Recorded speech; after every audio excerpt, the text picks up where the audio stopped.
Okay, so now we're recording, and I'm going to hit broadcast, which means that we will now be allowing the attendees to join us. I don't have a PowerPoint or anything for this meeting, is that correct? That's right, Mark, as far as we know. But the first thing is, Elizabeth and I believe that the last meeting, Susan said she would do minutes tonight. Susan, were you the person who foolishly said that last time? Somebody did. Well, I would volunteer, but I'm only typing one-handed today, so. Oh, dear. Let's see, who else do we have on? Ken did it last time. Cindy? Is she? She's cleverly muted. Mark, what's your injury? What happened? I was slowing down to make sure I didn't crash into a bunch of bicyclists, and I went over my handlebars because something weird happened on the ground. So sprained my wrist. I did what Boko Haram does, by the way. I sprained the right wrist and injured the left leg. So you can't use they do this intentionally, so you can't use crutches or. Wow. So I'm a little bit, yeah. And hurt your face as well. Yes, but you know, all I have to do is say that I was trying to reason with Zorro and told him that a simple Z would suffice. Anyway, so, you know, I am the luckiest of people. I wasn't badly injured and I have health insurance. So. Where did it happen? You know that choke point right by Chelsea Piers? Yeah. That's where, right there. Can we unmute Cindy and see if, because I think she's muted, right? Nope, she unmuted herself. Okay, so Cindy, are you, whether or not you're the one who volunteered last time to do the minutes, will you do the minutes? Sure. Okay, great. You're on for the minutes. Okay, we have, I am going to promote to panelist. I should also, I'm sorry. So Courtney Matakis is our new, not so new, but our new colleague, or one of the four. So I've just promoted her to panelist, and there she is, and welcome. And now hi, I'm going Courtney, welcome. Hi, Courtney. Hi.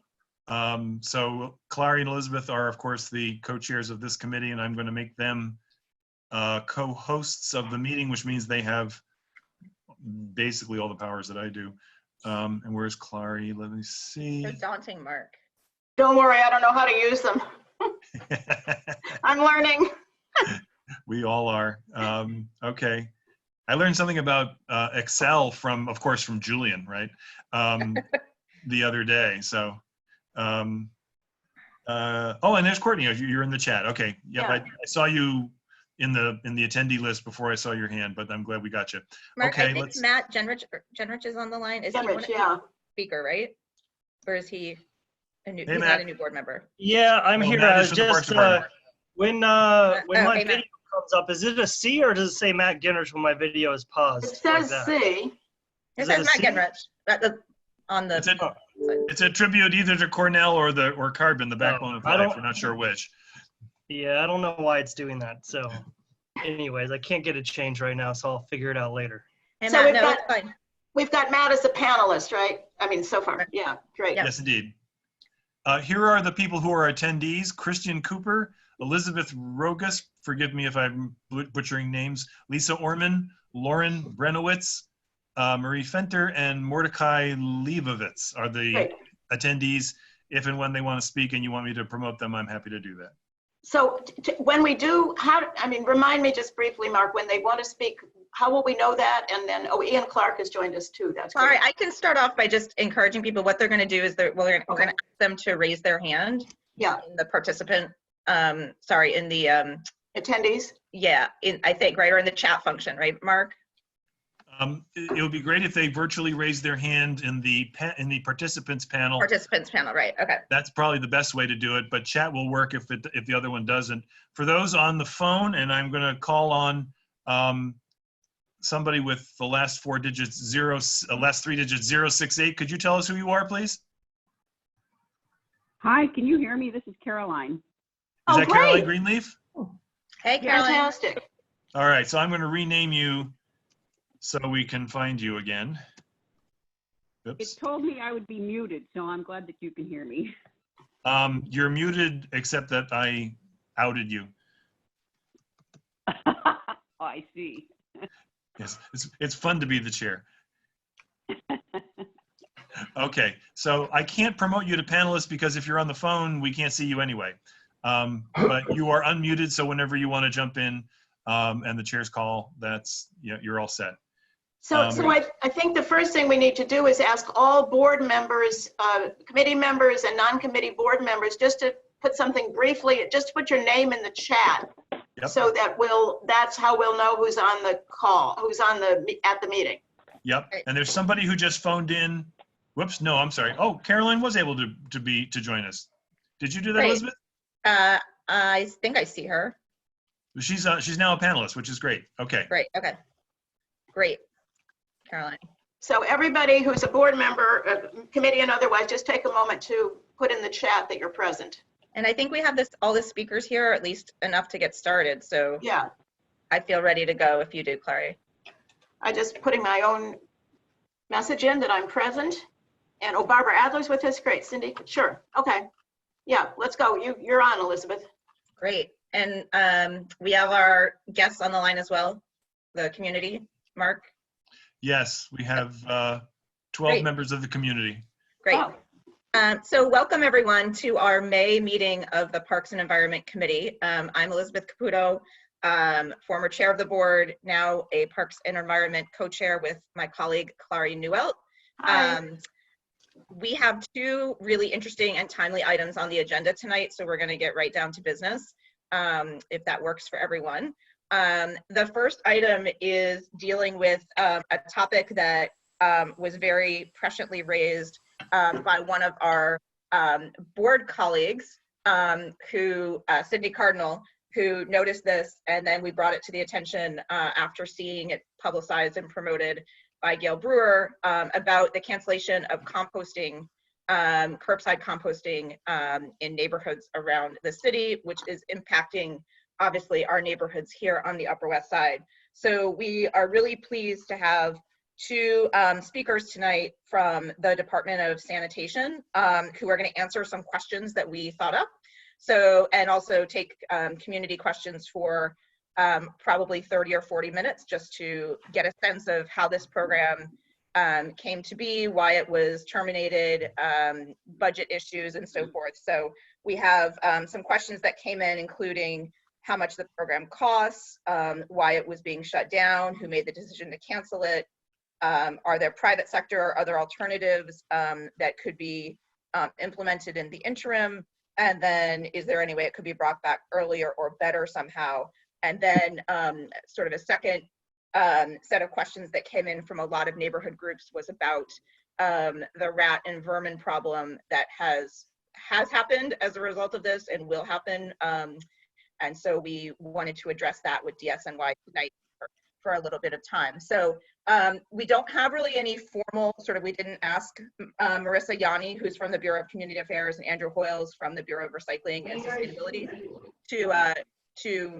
to give formal remarks, but we'd love for each of you, if you have a few minutes, just to maybe help us answer those questions, and then we can open it up to the community first, and then the board for discussion. Elizabeth, I think we should say just one more thing at the outset, which is that we may or may not decide to have a resolution coming out of this. We're not going into it necessarily expecting a resolution. We want to hear what people have to say, which we're ready to do. So Marissa, over to you. Hi, everybody. How are you? Hi. Hi, my name is Marissa Yanni. I'm from the New York City Department of Sanitation. I'm the Manhattan Liaison in the Bureau of Community Affairs. I'm joined today by my colleague, Andrew Hoyles, who works in our Bureau of Recycling and Sustainability group. He'll be able to talk a little bit more about the organics suspension, but I just wanted to introduce him and myself before we got started, and just make a couple of other notes about some sanitation services. Just that, alternate side parking is in effect currently, but it will be suspended on Thursday for an upcoming holiday, just to keep that in mind. And we have a couple of other, e-waste pickups have been canceled, things like that. But we're still picking up your regular recycling, residential, and litter baskets. Yeah, but we do have some answers for all the questions that you all posed already. Andrew, do you want to take it over? Is Andrew unmuted? I will unmute him if I see him. Hold on. I'm actually not seeing him, so if Hello? you I'm know, not seeing him either. Does he have a phone number? Hi, Is everyone. maybe or is he Yeah, on the I screen? called in on the phone. okay, we I got called you. in We hear via you. the phone. Yeah. Hi, everyone. I called in because sometimes my internet starts to act a little funky, and then I'm talking and people can't hear me. So I just wanted to make sure everything I was saying was coming across clear as I'm communicating this this information, which I know is so important to everyone. Yeah, my name is Andrew Hoyles. I'm the senior manager for curbside composting outreach at the Department of Sanitation's Bureau of Recycling and Sustainability. I've been working with the department for about 5 years now, and with the composting program, specifically on all the outreach and education that the program requires. It was a new program, starting just in 2013 and expanding in iterative rollouts or expansions of the program. In Manhattan, there's the enrollment program where sites would sign up for the program online. They would enroll that way, and they would receive training and bins and whatnot. And in the outer boroughs, we would have these rollouts where residents in 1 to 9 units would automatically receive a bin and receive service. And so I worked on all of that throughout the years, and will continue to once the service resumes. Right now, we are in the middle of the pandemic, the global pandemic of COVID-19, and in the beginning of the spring, we were working on this program called Make Compost Not Trash, and we were really doing a lot of community-based outreach for this program.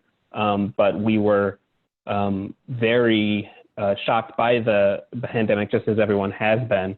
The city of New York, which really, they declared a state of emergency in early March, has been battling COVID, and the relief efforts have been monumental.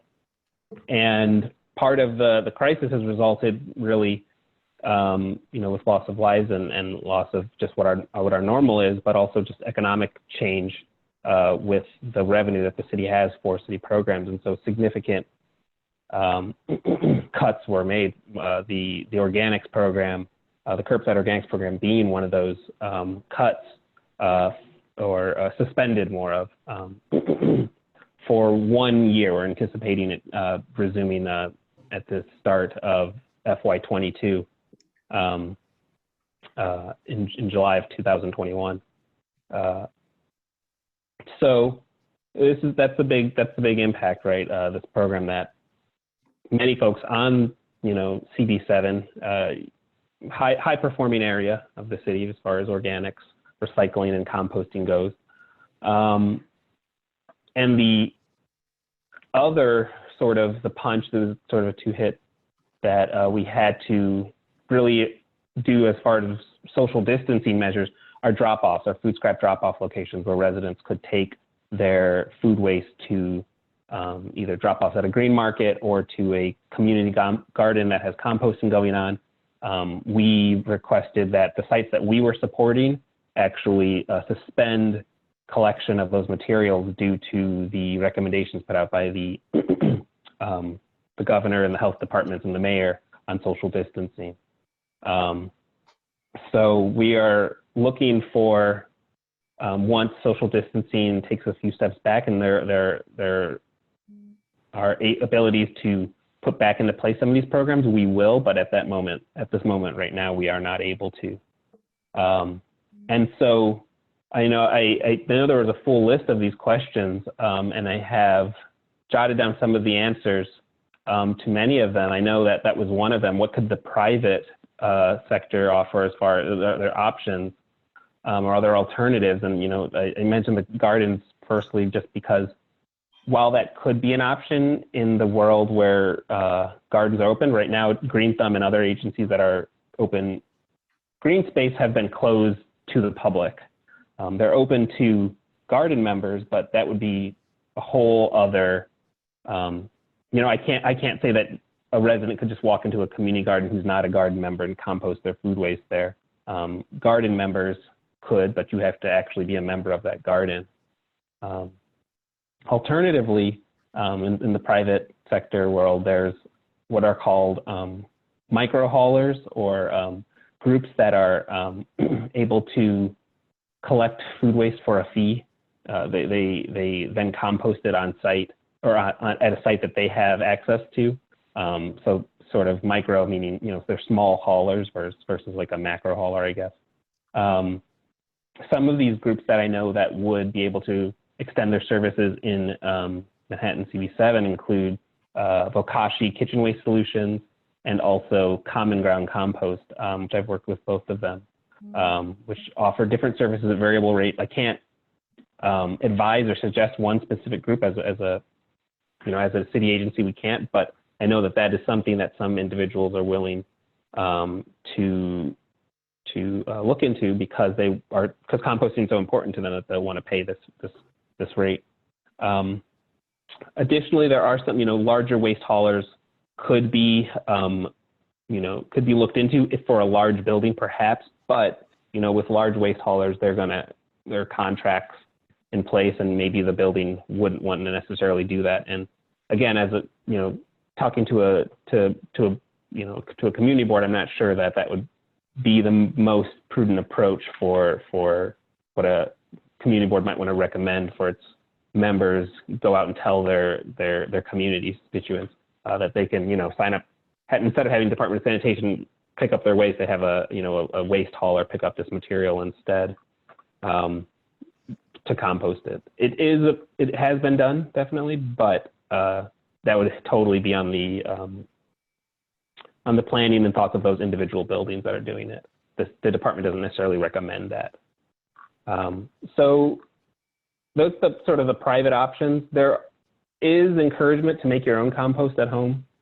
We do offer lots of guidance, educational materials, and working on videos and other sort of training modules to put online. So you can visit those things at nyc.gov/recycling materials.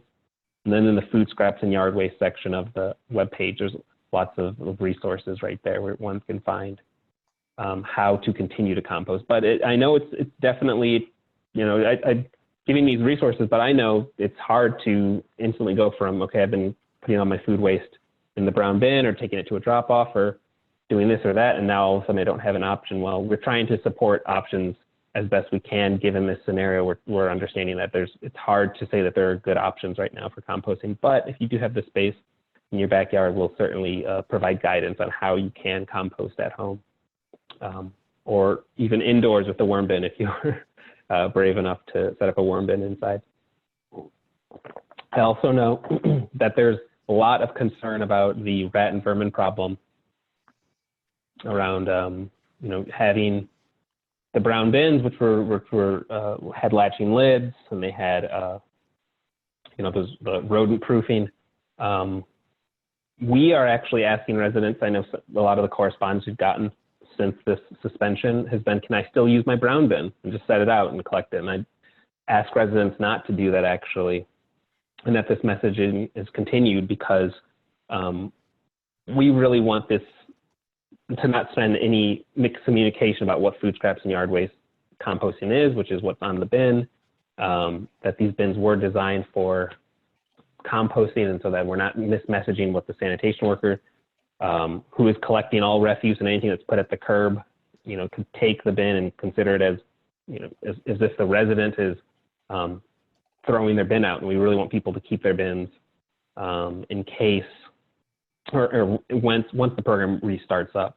Okay, we're instead advising residents to definitely report increased sightings of rodents, through 311, but also, if they can, purchasing a more secure bin to put their garbage in. There are secure latching bins that just do not say food scraps and yard waste or NYC organics on it. Our bins are specifically advertised for the composting program, and so we really want residents to make sure that they're using they're not sending a mixed message to the sanitation worker who's really trying to clean the whole route. So anything that's put at the curb that day, they could, take and throw out and discard. And we really don't want that to be the bin accidentally discarded. I think there were a couple other questions related to the program cancellation. Could I be reminded of them? Yeah, so, I think you've answered most of them. There was a question about sort of just anecdotally and historically, how much the program actually costs citywide, the tonnage Right. collected, expense, and revenue. And then sort of, again, just trying to think through any other options to bring it back earlier. Yeah. Right, thank you. So cost, so the 1-year suspension, the cost was just $21 million. And that's also including the drop-off programs. So the way that it's framed, the cost savings is going back into the city to work on emergency feeding efforts and whatnot. I know, just as an aside, everyone in my bureau, the Bureau of Recycling and Sustainability, we've all been activated to support emergency feeding efforts around the city. Our commissioner has been named has been tasked as the food czar, and so we're working on the feeding efforts that every needy New Yorker gets a meal. So that's the main cost, right? Is the 21 million. There was also the community composting subsidy that was removed from this. That's about $3.5 million, which was essentially what many people know as the compost project. Those are the folks who are training the community gardeners and folks who are composting on their own how to do composting. So we're taking some of that work that they've been doing and doing it so in-house. So that program is also under a 1-year suspension. In addition to the curbside program and the community composting subsidy, there was also about a $3 million reduction in educational staff that did site visits for the recycling program through Grow NYC. So recycling outreach staff would do building site visits for this enrollment program that I was talking about. They would talk to the building managers, talk to the building staff, and talk to the tenants about how to sign up for this program and train them and onboard them. So that's the total cost and for this suspension right now. Right, as of, I brought FY19 data because it's the last time there's complete data. Going forward, the data as far as tonnage collected will always have this little asterisk next to it because there's the suspension due to COVID. 154 tons per day were collected of organic material. Manhattan 7 specifically diverted a little over 3 tons of organics a day. And the diversion rate in the district's close to 30%. It's, I believe, at 20. Let me look at here, 27% diversion, which is much higher than the city's average, which is, why knowing that I'm going into speaking, and this was like, yeah, this is one of our higher performing areas of the city, which is very commendable. And at the same time, it's, this part has been my livelihood, and I will continue to work on it, obviously, once it resumes, but it's a hit, when environmentalists can't compost through the program as they wish they could, but we're hopeful that there'll be some understanding given the crisis that we're in. I can't speak to if the program would come back earlier or not. I do know that there's a little bit of talk in City Council for a bill to bring back some drop-offs, but that's not, the scope of my work as far as, being able to project if this bill will be passed by City Council or not to open up additional drop-offs throughout the city. There's a lot of discussion of that because there's been a lot of pushback. A lot of people are concerned, but right now we are certainly messaging that the program resuming June 30th, 2021 at the time of when we're seeing this program resume. Got it. Elizabeth? Thank you. Yes, Elizabeth? yes, I was saw going to that- actually, yeah, Clary. I saw that we have April Adams who's joined as Yeah. an attendee. I wondered if we might see if she has anything to say. Right, before we get to I was others. planning to do that, Clary, and also I just want to remind people if they could please posit their questions in the participants section by raising your hand. Alternatively, you can go to the Q&A and we can read the questions that way, but if you'd like to call on or speak directly to the speakers, please go to the participants section and raise your hand and we'll unmute you. After we hear from April, we'd like to start with the community first to hear community comments and questions, and then go to the board for discussion. Elizabeth, for the benefit of those who are on the phone, if they wish to raise their hands, the code for that is *9. And if they need to unmute themselves, that code is *6. Thanks, Mark. Hi all. I really don't have too much to say. As you all know, Gail's position on this issue. I know we're all having to make a lot of cuts as a citywide. However, if there's anything that we can do, and it's great that y'all are looking at different partnerships, possibly public-private partnerships, as well as just trying to brainstorm ways that we can continue this program. But I'm just all ears. I'm here to listen. But if anyone has any questions, please let me know. Thanks, April. So I guess we'll start opening up to Q&A from the participants. I don't see any hands raised yet. Let me check and just make 100. Oh, I see one. Peter, I am unmuting you since you were the first. Peter Arnson.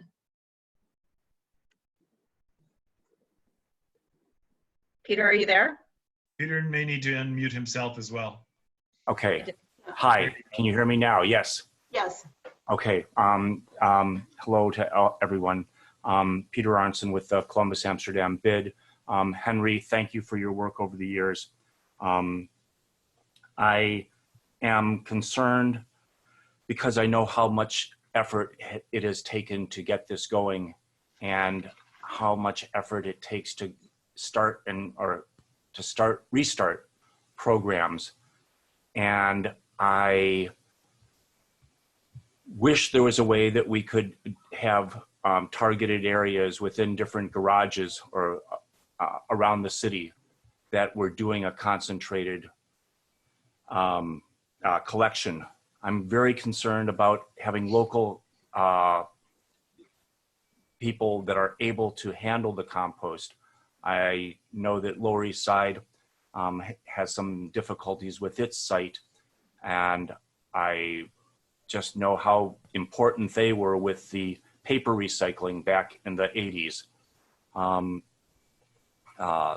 as Village Green.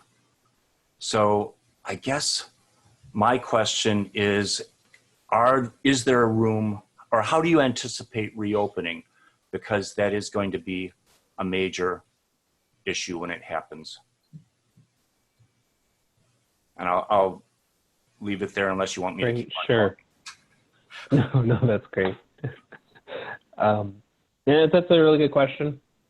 I think one of the things I want to reiterate on is in the immediate, all of the staff that have been working on this program, my staff, to work on my team, we are all redeployed, so to speak, on emergency COVID related response. And that's to name just our timeline right now is that when we're going to stop doing that and repivot back into our work is going to be when we'll start from scratch essentially and look at how we're going to restart this program when we resume next year. We're gonna have to take a deep look at parts of the program that needed more support, how our outreach techniques were working or not working. Parts of the city had much lower participation than Manhattan 7. How do we model that? And what are the ways that we can, when the program does fully expand to be citywide, how do we make sure that we are approaching this with the same type of energy and urgency that's necessary given so many other concerns around climate, around neighborhood cleanliness, around rodents, things like that. So I do know that right now, all of our focus is just going to be on the most immediate issue of COVID response. And once our bureau is back able to start focusing on that, we're going to be looking a lot at starting from scratch again. We'll probably be looking at a lot of also some of our campaigns, like the Make Compost Not Trash campaign, is what could we be doing to accelerate this program. And I know, Peter, if the events that we've worked with in the past, we'll also be looking out for community work to make sure that we're deep embedded in the community and people are aware that the program is being resumed and things like that. So I'll need help and support in doing that as well. Can I add something? This is April Adams with Gail Brewer's office. Oh, sure. Perfect. Henry, I greatly appreciate your sentiment there and your dedication, including the rest of your team, y'all's dedication to just making sure to do whatever you can to keep New Yorkers safe and well. But you all know Gail's position on this issue. She does think that organics collection and inorganic recycling, that this is an essential service. So we've been receiving several emails, like plenty of emails, plenty of correspondence from constituents regarding this issue. And we have co-sponsored 2 bills with Councilmember Reynoso and Councilmember Keith Powers to try to mandate at least 3 organic drop-off sites in each community district and at least 1 community recycling center for inorganic materials. So we understand the Department of Sanitation's position right now, but we are trying to fight that as well. So, thanks, April. Anything you want to add, Henry? We have, I think, a couple. Looks like maybe 1 additional question. And Ken's got his hand up. Yep, we're going to go to the committee shortly. Just, I think on attendees, we have 1 additional question. Let me just see if that person scrolling down, if they are raising their hand. Looks like Joyce Bialik. And then we also, just so you know, we have a number of residents to the DSNY people and to the Borough President's Office. We have a number of representatives from block associations on this call. They've chosen, I don't believe they're going to speak, but they are in the process of collecting some petitions, which I know they'll be sending over to DSNY about the issue. So just wanted to make sure we gave them a chance to speak if they want to. Otherwise, I'll turn it over to Joyce. Great. So April referred to the bills that have been introduced by Powers and Reynoso. The centers, the sites in each community district. Have you been consulted at all about them? Do you have any idea where they might be located? Are there perhaps sites already that are somewhat being used for those purposes? I don't have that information offhand. I know that as we are pushing these bills forward and as we try to implement them, of course, we'll work directly with the community to identify the best places for these drop-off sites. And we'll definitely work with the community board as well. And I'm sure that maybe there's other folks on this call right now that have a better idea of where those perfect locations would be at the moment, but we would have to work with everyone on that. Okay, thank you. Thanks, Joyce and April. We just paused to do a quick clap for the first responders because it's 7 o'clock, everyone, if you saw us clapping. So, thanks, everyone. If there are no other questions, I see one more, it looks like one more community question. I think it's Kara Kelly from the 69th Street Block Association, and then Daniel Atha, who I believe wants to talk. So let's go to Kara first, since I saw her hand first.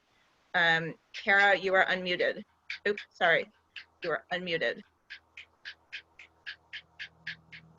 I think you're unmuted, hopefully. I think she's muted.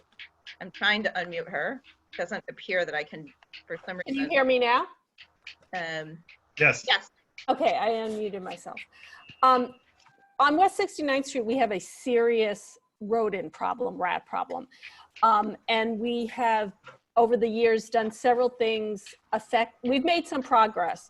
One of them was shared compost bins. We had 4 on the block. So now we're really, really, really concerned about not having compost bins. So we're actually considering having a private hauler come for the next year. That is not an expense we can continue with indefinitely because it's kind of pricey. So I guess what we want to know is what can we really believe from our experience that compost bins really play an important role in keeping the rodent population down. And we had been working to expand it, and then this happened. So we are already seeing more rodents on our street. So we are going to try to make this investment and do some fundraising to have a private hauler come. It's not something we can do indefinitely. So we want to know for the next, until compost collection resumes, whether that's in a month or a year, what can we do so that when it is back online, that we've done more outreach to get more people to participate? Because we think that it'll make a big difference throughout the whole neighborhood if more blocks do it. We shared bins and they were full, 3 days a week. And we saw it happen. The buildings with compost bins don't have rats. It's true. Yeah. I can personally attest because I live on the block. So. Yeah, no, it's true. I mean, I could go on. I know way too much about garbage and rats now than I ever wanted to know. But I can tell you, if you have a compost bin in your building, you really don't have rats.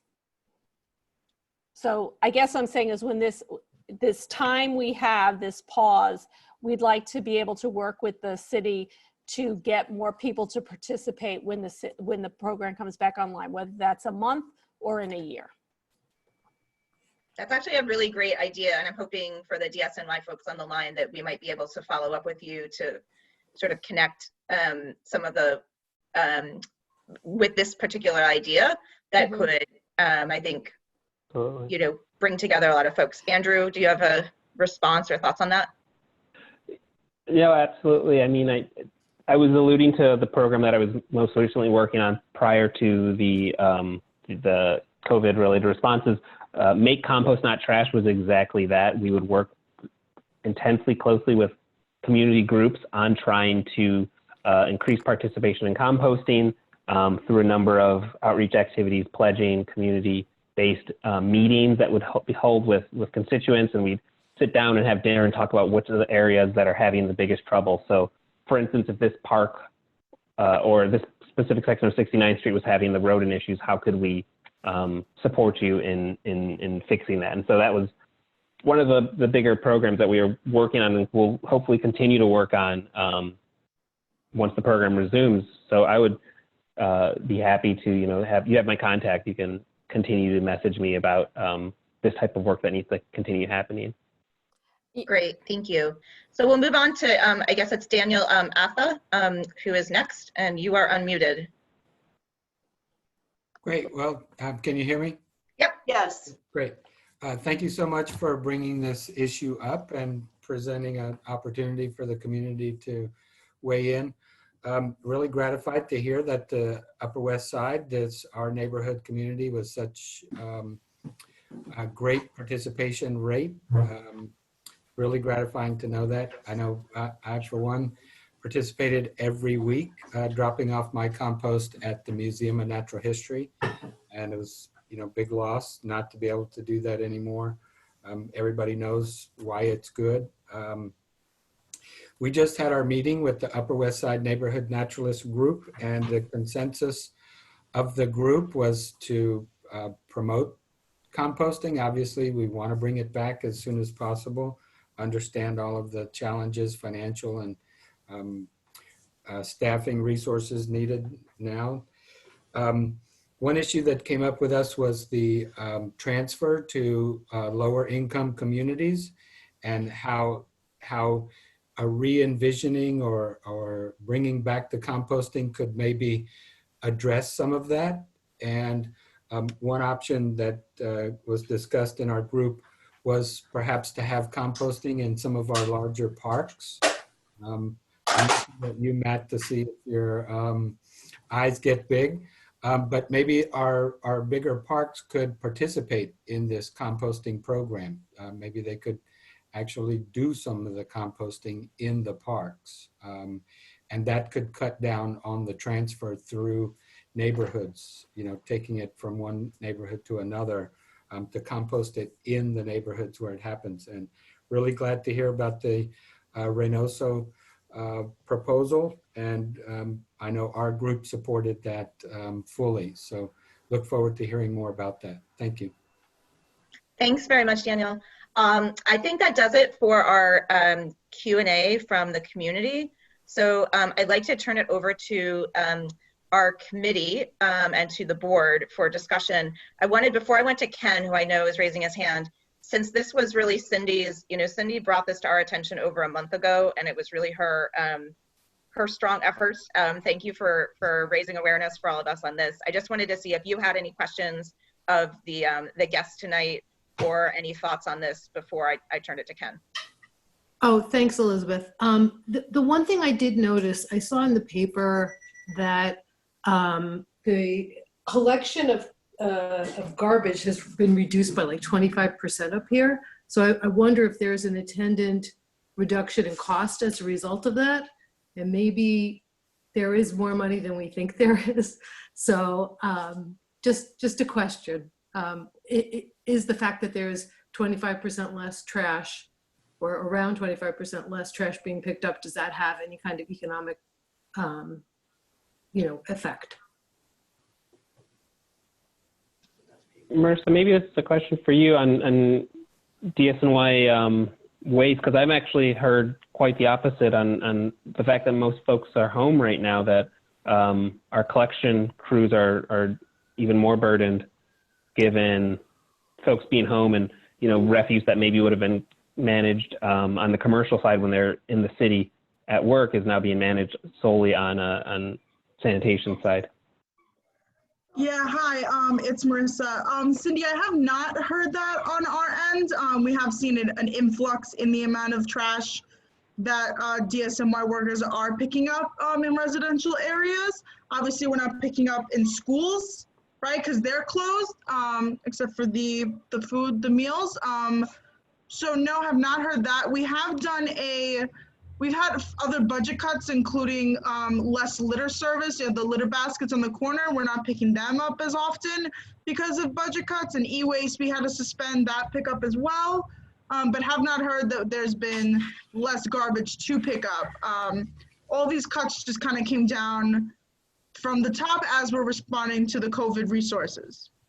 I think we read, and this must be what Cindy was referring to, and I think it was the New York Times maybe about a week ago. They maybe did their own study or got statistics that the weight, the physical weight of the garbage picked up in the Upper West Side had gone down by about 25%, I think down by 28% in the Upper East Side. And but if I've got that right, and if Cindy has it right. However, when restrictions are lifted and people are all living whatever becomes a sort of more normal life, presumably the garbage pickup will presumably revert to what it was before. Yeah. So no, I didn't hear that the weight had gone down. That's pretty interesting. So yeah, I mean, once we get through, we'd have to get through this year. Because once these cuts are made through the fiscal process, it's not really going to come back because you got to find it somewhere else.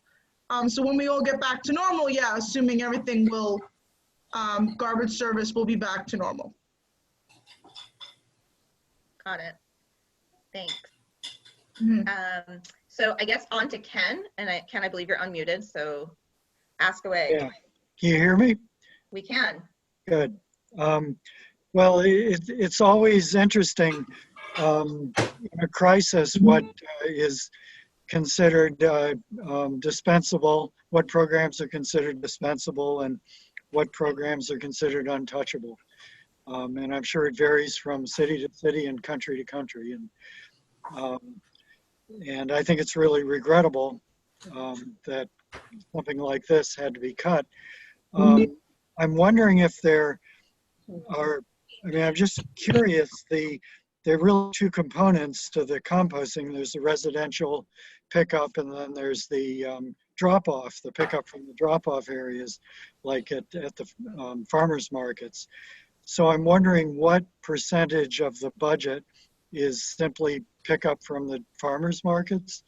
And was that decision made on a fiscal basis or because of social distancing? Sure. So the specific funding related to the farmers market drop-offs, there's more details. There's the story, more story behind the details, where essentially the funding for that program was reallocated to emergency feeding response.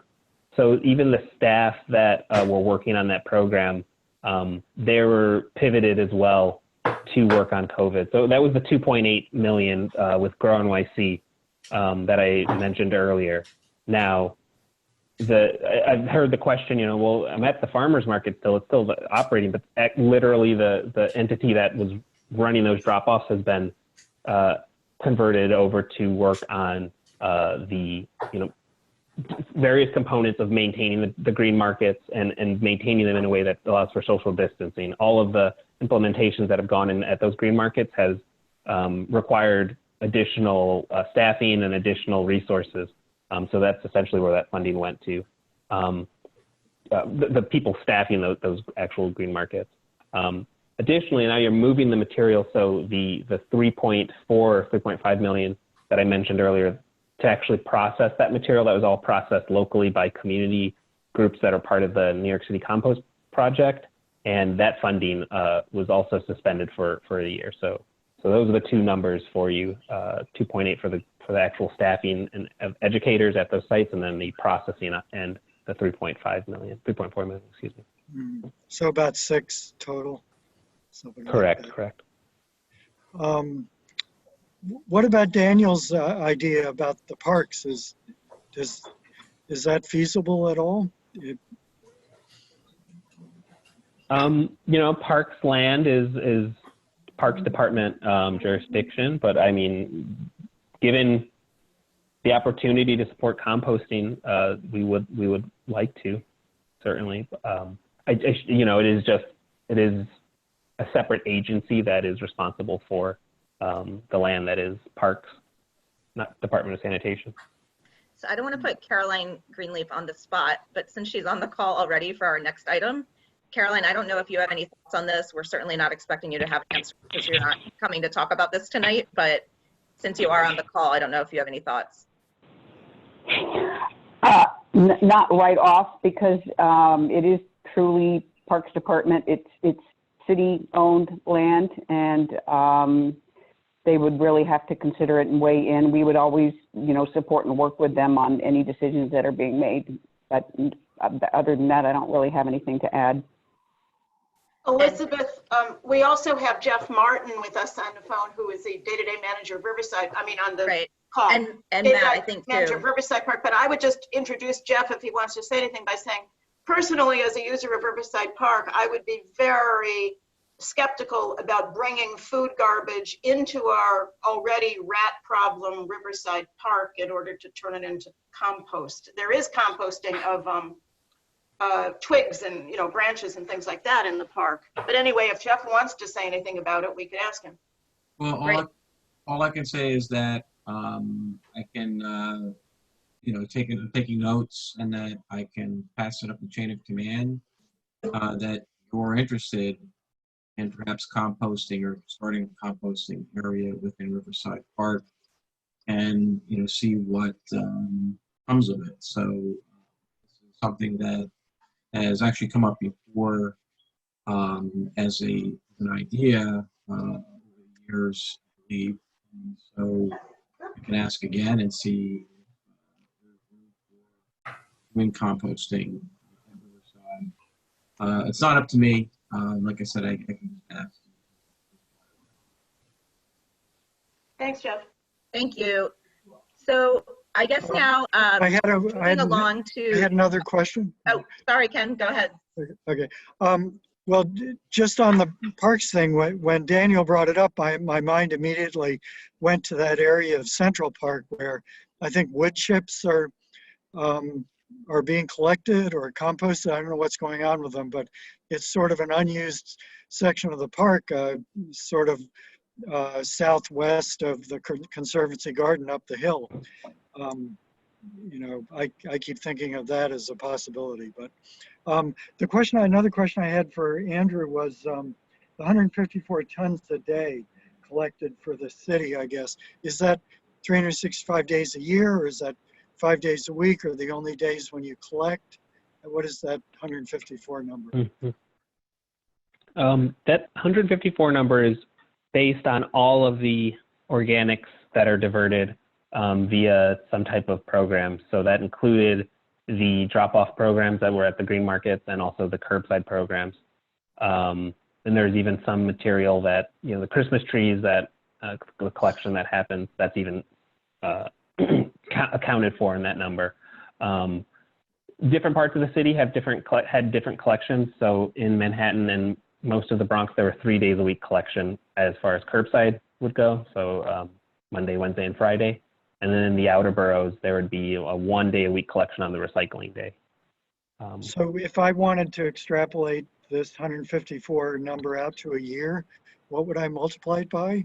By 365 or by something less? I'm trying to get a sense of how much we would lose in a year. That would probably be your best estimate, but you know, for the city, you know, the thing is you have had to have enrolled in the program for Manhattan 7. So wouldn't it be, you know, that number could fluctuate and change depending on how many sites were enrolled as we go on throughout the year. But we do everything in a tons per day basis as our count, but you can certainly think of it as every single day of the year is how it averages out. So it looks to me like it's about 500,000 tons a year, I think, if my math is somewhere close. Maybe we can ask the DSNY people to get back to us, and instead of asking them to do math on this call. It's a lot to ask, but like. I guess I was just wondering if that's in the ballpark. That's all. Sure, we can get back with you those numbers. Hey, Andrew and Matt, actually Andrew, I think, is that something that's in the mayor's management report?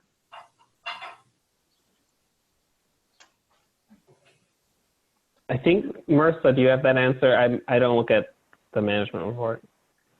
No, I do not have that answer. We'll have to check on that for you. I apologize. I don't get No, that might be the easy way to get at that number without anybody doing math. That's all. Can certainly look for it. Any more questions, Ken? Nope, thanks. Great. So we'll, other committee members first, and then we'll go to board members after that. So any committee members want to mention anything, have thoughts, comments? I wanted to say something, Elizabeth, but if you've got any other committee members here, let's do them first. Sure.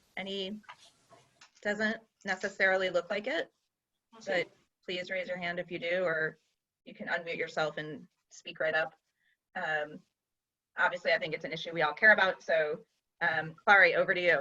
Yeah, the only thing I was going to say is earlier in Andrew's presentation, he mentioned two, I think they were like community-based not-for-profits. One was the Common Ground Compost, I think, and I didn't catch the name of the first one. I'd like to get that. I mean, this is a pretty depressing story, and what I saw is sort of maybe a glimmer of hope until the city starts doing this again. And maybe the legislation will help because our community really supports it. I'd like to hear more as we go forward about, first of all, get the names of both of these organizations that Andrew mentioned. Maybe we can put them on our website if Mark thinks that's appropriate. And going forward, I think we'd like to know if our block associations or our other organizations within our district are actually able to accomplish anything in the interim with these organizations. So I just shared the names of the two organizations in the chat. Vokashi Compost Solution is one, and then Common Ground Compost is the other. Andrew, I mean, it's really early in this because the composting was really just suspended, maybe 6 weeks ago or something? But do you have any? Right, May 4th was the suspension date. Oh, so it's even more recent. Do you have any any feedback at all on whether any neighborhood groups, block associations or whatever are already working with either of these organizations, and anything about how that might be working so far? Is it just too early? No, I mean, that's a good question, and you're not alone in thinking that other groups are trying to reach out and trying to work with the composting infrastructure that's still standing right now, which that's certainly happening with other calls that I've been on with our community boards. You know, I would certainly recommend folks who are passionate getting in touch with Manhattan Swab so that there can be a little bit more of a collective voice. You know, obviously the community board is certainly the collective voice, whereas specific waste issues can also be addressed via the Manhattan Solid Waste Advisory Board. But this is, I think this week, or in the past 2 weeks since the program suspension, my third or fourth evening meeting on this issue specifically, and folks are definitely trying to find out the resources that are available to them. Now, there are other waste micro haulers, but different parts of the city are serviced by different micro haulers. You know, a lot of these folks are actually using, you know, either trikes or bikes that have hauling capacity, so they're not going to be biking from all the way from one part of Brooklyn all the way to the Upper West Side. But you know, Common Ground Compost is Manhattan-based, and I know Vakashi, they're citywide. So that's what reason why I recommended, or sorry, not recommended, but named these two micro haulers. Got it. Any other questions, Clary? No, but getting back to where we started, I don't personally see our coming up or proposing a resolution out of this. It's been very, very informative and helpful. I don't see doing a resolution tonight unless everybody else disagrees.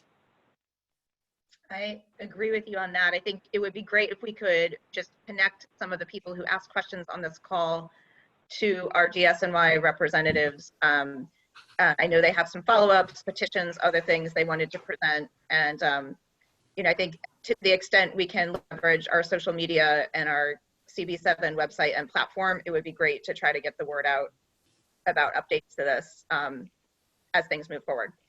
And I think we should also request that those of our neighbors who are on the call tonight, asking questions, telling us their suggestions, etc., to stay in touch with us. You can do it through our board office and through Mark. And I think we'll be very happy over the next few months to get some feedback about whether whether components in our neighborhood have been successful in the interim in managing to get some composting going. Could I ask something? It's okay with me.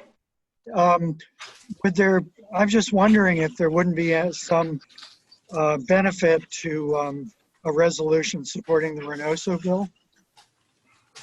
Ken, we don't have it. We don't see it. Mm-hmm. We don't have it. We haven't really noticed it. Yeah, well, we do a lot of resolutions where we have a very general discussion as the topic.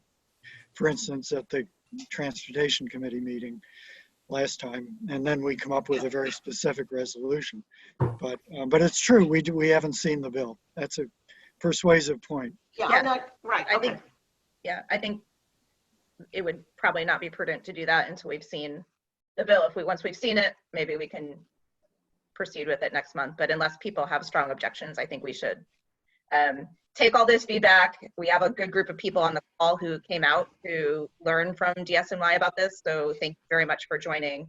And you know, we will continue to stay in touch on this and try to stay more on top of it. Want to again give a big thanks to Cindy for raising the issue from the beginning over a month ago. So I think that'll conclude unless anyone has any final items to add. I don't see any other questions from the participants or attendees. So I will turn it now over to the next item, which is Clary. And I apologize, I have to get my dog out very quickly for a very quick walk. As you know, he's very old. You're leaving us temporarily, Elizabeth? So I will be back in 10 minutes. We want to do it before the rats come out on our block. So okay. We will be back. We will be back very shortly. All right, so we definitely have not anticipated a resolution on our next very broad topic, but we're very fortunate to have with us tonight Caroline Greenleaf, who is community person, I'm not getting it exactly right, but for Central Park Conservancy. We've got Jeff Martin, who is the day-to-day manager of Riverside Park. And we have Matt Genrich, who manages all the parks in our district other than Central and Riverside. So, and we have something like 22 members of the public who are not board members, and I think something like 12 or 13 board members, something like that, all of whom have had experiences one way or another, good, bad, and otherwise, and concerns about social distancing in our parks, particularly Central and Riverside, but also our other parks, that is still both advised and a requirement, and we don't know when it'll end. So I think what we're going to do is first ask whether Caroline or Jeff or Matt would like to tell us anything new, make any general comments, have anything they'd like to say before we start hearing about everybody's concerns and complaints. And then, of course, they're here to answer questions as well. We'll try to figure out how to do that efficiently. And what we're going to do is we're first going to hear from non-board members, non-committee and board members, and then we're going to talk, have board members and committee members and board members talk, and always giving a chance for Caroline and Jeff and Matt to respond on factual matters. So any of the three of them, I'm not sure I would know how to call on you, but we'll get to that. Jeff or Caroline or Matt, do you want to tell us anything new or anything you think would help to focus the discussion? Well, again, you know, I talked to Matt earlier about this today, and no real surprises or anything. Parks is working to keep parks clean and maintained throughout this crisis, and we're following the mayor and the governor's mandates to, you know, keep our faces covered when we're out in public. All our staff does that. They clean, they disinfect vehicles, bathroom, you know, comfort stations, we call them comfort stations, but you know, the bathrooms quite a bit. And we're keeping track of all that very diligently. So as far as enforcement for masks for the general public, we can only do so much. You know, we're seeing a lot more NYPD forces out there, NYPD officers out in the parks, and you know, they're handing out masks. They're asking people to keep socially distant as much as possible, and you know, that's what we're trying to do. We're trying to get compliance from the public and educate them on, you know, how to stay safe amid this pandemic. So Matt, I don't know if you have anything to add, or Caroline, if you have anything. Yeah, Matt, and then Caroline, if either of you wants to say anything more before we turn to community members. Matt? Yeah, and I think my video got blocked by the host. So if you want to you can turn my video back on. But yeah, just to, you know, reiterate kind of what, you know, Jeff said, our PEP officers are out regularly as well as other staff, you know, walking through the parks looking for, you know, people that aren't wearing masks, that are, you know, might need one.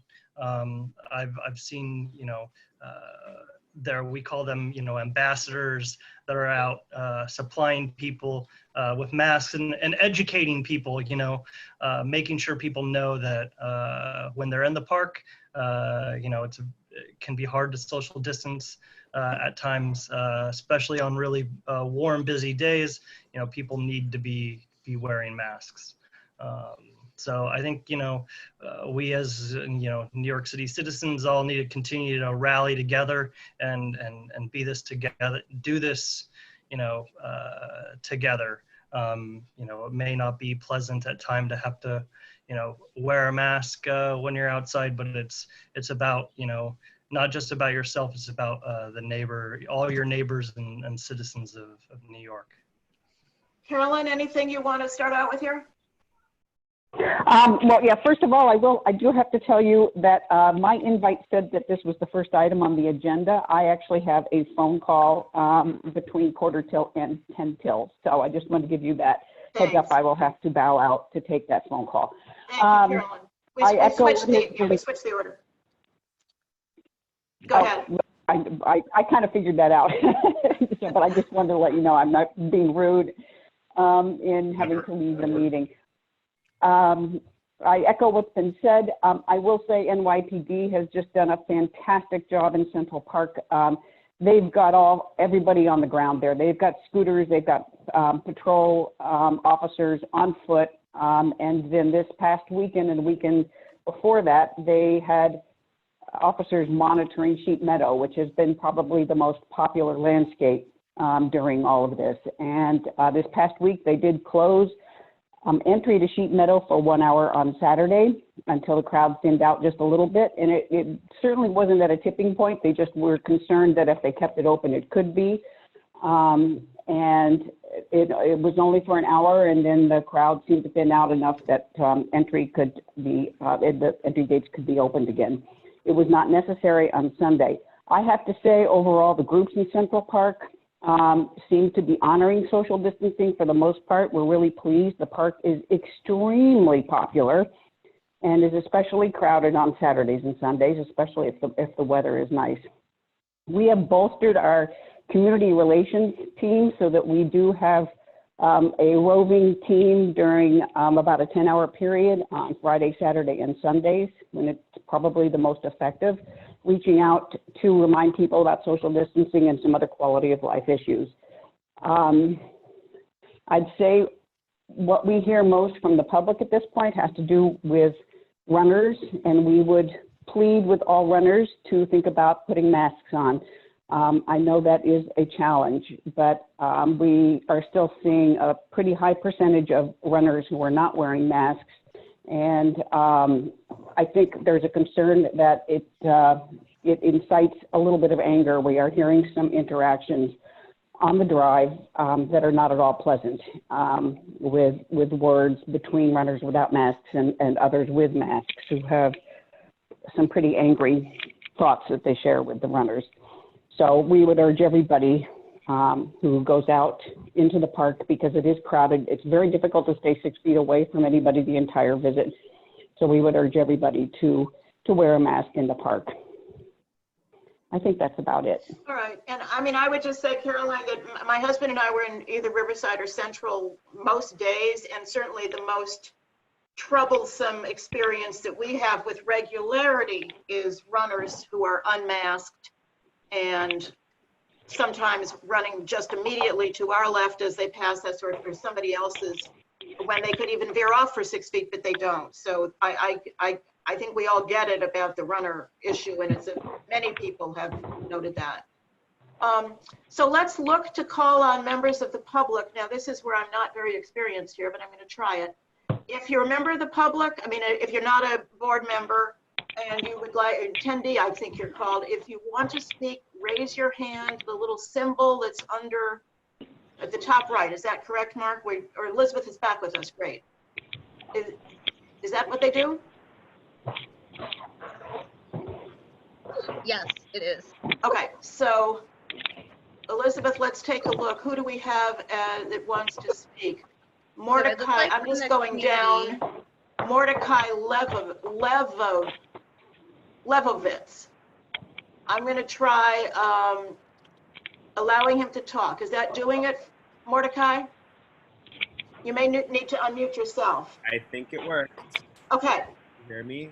And I will ask, just because we have a lot of people here and it's a really amorphous, difficult topic, to try to, you can either comment or ask a question, but try to keep it to about 1.5 minutes. No, I don't think my question will take very long. Okay. I am a dog owner. I speak for a lot of other dog owners in the city that really don't understand why the lawns can be crowded, but the dog parks are closed. People don't go to the dog parks to socialize with each other. People go to the dog parks because if you don't bring your dog to a dog park, most dogs, including mine, go crazy. And it's very hard to shelter in place with a crazy dog. Some people can run with a dog, but a lot of people cannot run with a dog, and dogs need exercise. I don't know if you noticed the adoption of dogs went up in the city about tenfold, except there are no dog runs. So the dogs cannot socialize, the dogs cannot exercise. It's a threat to the dogs, it's a threat to our mental health, and it's also a huge distraction to the people on the other lawns when people do let their dogs off leash and they bother people, because dogs do bother some people. And also we're taking all the police and all the park workers who should be worrying about social distancing are just chasing after the people whose dogs are unleashed. So it's causing such a disturbance in the city for no reason. And especially if the lawns are open and crowded, it just makes no sense that the dog runs are closed. So I know that I share this. Any person with a dog walking in the city will probably tell you the same thing, and that's a very large population.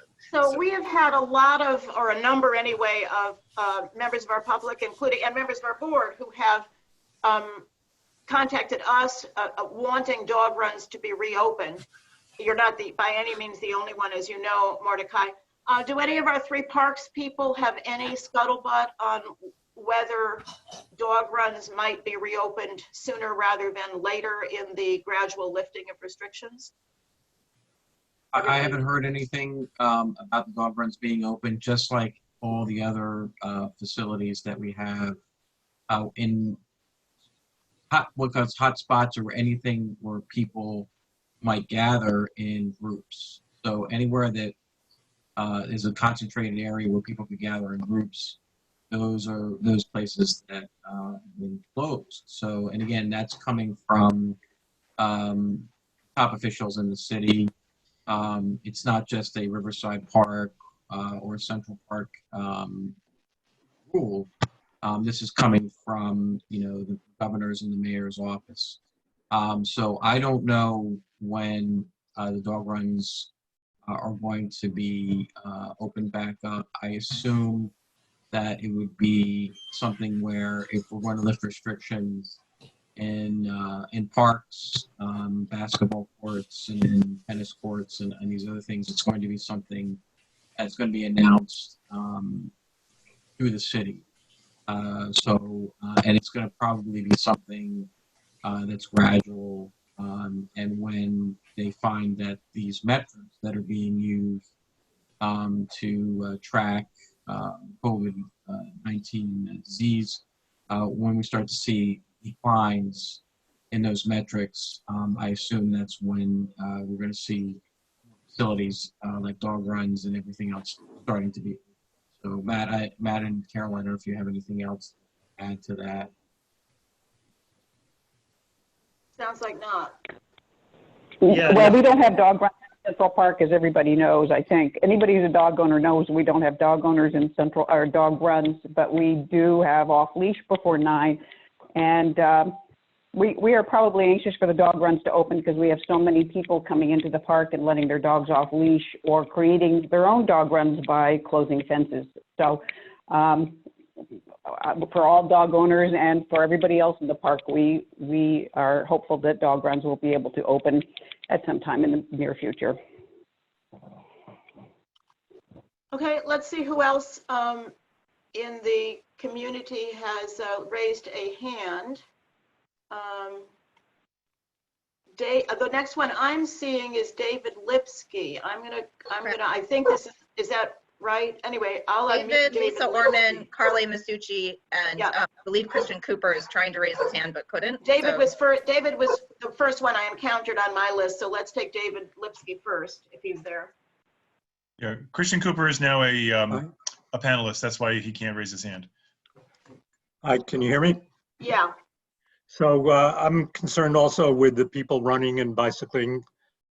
There is much less mass participation by those individuals and much more risk, even if they're running by quickly, because they're expiring air at a faster rate and also sweating and on a hot day and throwing off sweat to the people walking by. My particular concern is in Riverside Park, where the narrow streets, narrow lanes leading into and out of the park are particularly problematic for all of the athletes running up and down those lanes. And most of the enforcement that I've seen, or even education, seems to be on the flats over the railroad tracks, rather than in some of the areas where it's really hard to get away from people. So I know it's a difficult problem. I think maybe some better signage and maybe some better enforcement and or presence in the entrances to Riverside Park would be helpful to get some better compliance among those individuals. David, I want to ask you a question. It's Clary again. I mean, do you really believe that there's a person in New York that doesn't know at this point that they're supposed to wear a mask and they're supposed to social distance? I mean, to me at least, the idea of using resources to put up signs, I'm sorry, I don't mean to sound sarcastic, but I think there's many people comply, maybe most people comply, and some don't. And I just wonder why you think that putting up signs that say the same thing you hear all day, every day in the newspapers, on TV, on the blogs, on everywhere else would make a difference. Well, I don't have any better ideas than anyone else. You're probably correct. Most of the people do know, and they're selfishly not complying with the requirements. And I don't see much enforcement of those people, mostly just, on the grounds where it's easy for the park enforcement or NYPD to stop and talk to people, but not chase after them when they're running by quickly or bicycling. It's also a little bit of a pedestrian risk because they come down from the heights of Riverside Drive into the park driving or riding or jogging at a fairly high speed. So they often come right next to you, especially if they're coming from behind you and you can't see them. So it's a tough problem, but I think it's not being given its due from the park enforcement perspective. Okay, thank you, David, and I'm going to mute you and move on to the next hand up that I see. We've covered Mordecai already. David. Lisa and Carly have their hands up. Yeah, I'm just trying to find him here. Do you want to just unmute Lisa? Because here she is. I'm going to wait, I lost her. Do you want to unmute Lisa? I think I just did. I think I'm unmuted. Yep. Thanks. Okay. Okay. I share the concerns of the last two speakers as well. And I kind of agree with David that some signage might be helpful. I find that I've encountered people who think because they're fast runners, they don't have to wear masks. It's kind of mind-boggling, but that's been my experience as well. So I share his concerns. I also have concerns around the reservoir, and I put these in the Q&A, but yeah. The Central Park Conservancy vans and NYPD cars are still there, and I notice it as a hot spot for, a lot of overcrowding. And so I wondered about that, and I also wondered about the Hudson River Greenway and ways that we can relieve some of that crowding, especially as the summer months are upon us and more people will be biking. Caroline, do you have anything to say about the cars and the vehicles that Lisa says are sort of crowding pedestrian space at the reservoir? That's on the bridle path that's across from NYPD and parks. There are no conservancy vehicles. We do not park vehicles there. But that is, I would consider NYPD essential, and they need a place to park. And otherwise, I would say if you really have a complaint about it, you probably should reach out to NYPD. Okay, then it must be Parks vans because it's either Parks or Central Park Conservancy. I have photos of it, so I can forward those. And it's not where the NYPD park. It's more by the, almost by the drive, by where the water fountain is on the southwest corner of the reservoir. So okay, and if they have a leaf on them, they're parks. Okay. Central Park Conservancy vehicles all have the Central Park Conservancy logo. Okay. it'd be great to see if they could not park there, because if they're not being used, that's probably not a necessary parking spot. They could use they could use spots on the street. Well, I think we will trust Jeff and Caroline and Matt to go back to their various colleagues and their co-agency colleagues with comments, even if they can't solve them or address them tonight. We were next. Lisa, you were talking about. Could you just tell us what that entrance was really quick? Jeff and I we're not as familiar with every entrance in Central Park, so we might need a little more detail on how to relay that information. Yeah, the entrance is the southwest corner of the reservoir, so it's right by the kind of one of the main water fountains there. I can forward you a photo too that might help, or you could follow my Twitter. That's the 86th Street. That's 86th Street. Yeah. So Lisa, the other thing you mentioned, I think, was trying to get cyclists off the Greenway and onto Riverside Drive. Was that the thrust of your second? Yes. Any ideas? Jeff? I can pass this information along. I don't think that would be a very popular mandate to try to put forth for cyclists. I mean, it is the Greenway, it's a shared path. Again, I think we're asking people to keep distant and to wear a mask. I mean, I bike on it every day when I go to work and back, and often when I'm at work, I'm biking quite a bit. I do wear a mask.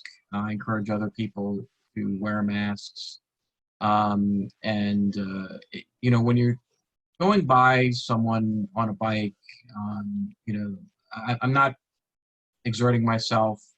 I know there's other people out there who use the Greenway as sort of an exercise area. So, and there are studies that show, when people go by, if they're huffing and puffing, what it could be like if they're blowing out, aerosol particles. But it could vary. There's, it could be windy conditions. If you're right by the water, we know it's kind of breezy there. So, I've been trying to read as much as I can on this issue. And it seems a lot of studies indicate that, most of the time you're really having a problem when you're in enclosed areas.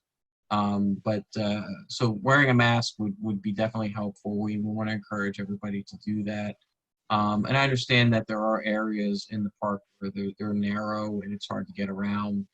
If I can possibly put up more signage, I'll check and see, maybe asking people to slow down a bit in those tight areas. I am seeing a lot of people out and about in areas, especially children, just, in lawns and areas, and they cross over that bike path and that shared path. So we want to make sure everybody just stays safe and is not speeding too quickly. Then again, it's hard to enforce speed with bicyclists. We know that. We really can't do that. So, it's something that people are going to have to be more compliant about. One last thing was we do have large signs that are, they're lines with big broad lines with pointers. Matt knows what I'm talking about. And they're 6 feet. So we're trying to put these up in various places on fences and on barricades, just as a reminder to keep people, to remind them, hey, you need, stay 6 feet apart if you're not with a family member or something like that.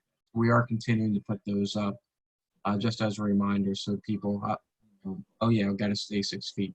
Keep reminding them.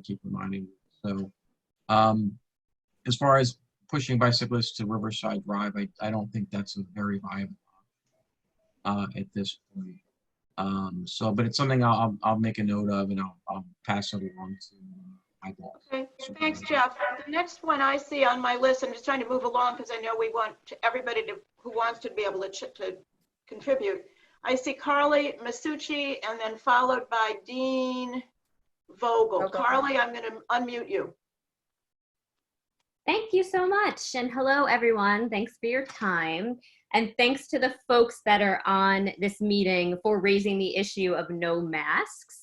I agree, a lot of runners and oftentimes bikers are not wearing their masks, so I think some additional signage could be helpful.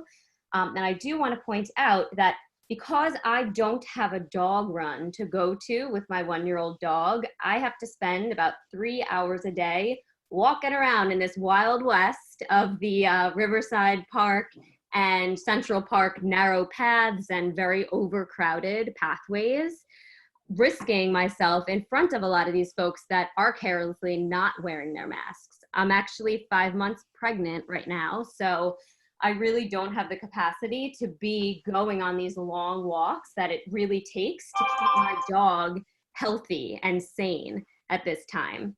So I really feel that as an Upper West Side resident, I should have a right to be able to go to a contained area where we require masks and social distancing that's open air and safe, like the dog run, and be able to exercise my pet instead of having to be pregnant and walk around upwards of 3 hours a day, again, on these crowded paths where people aren't wearing masks. So I really can't hammer in how important it is, not only to my own safety, but to the safety of my pet.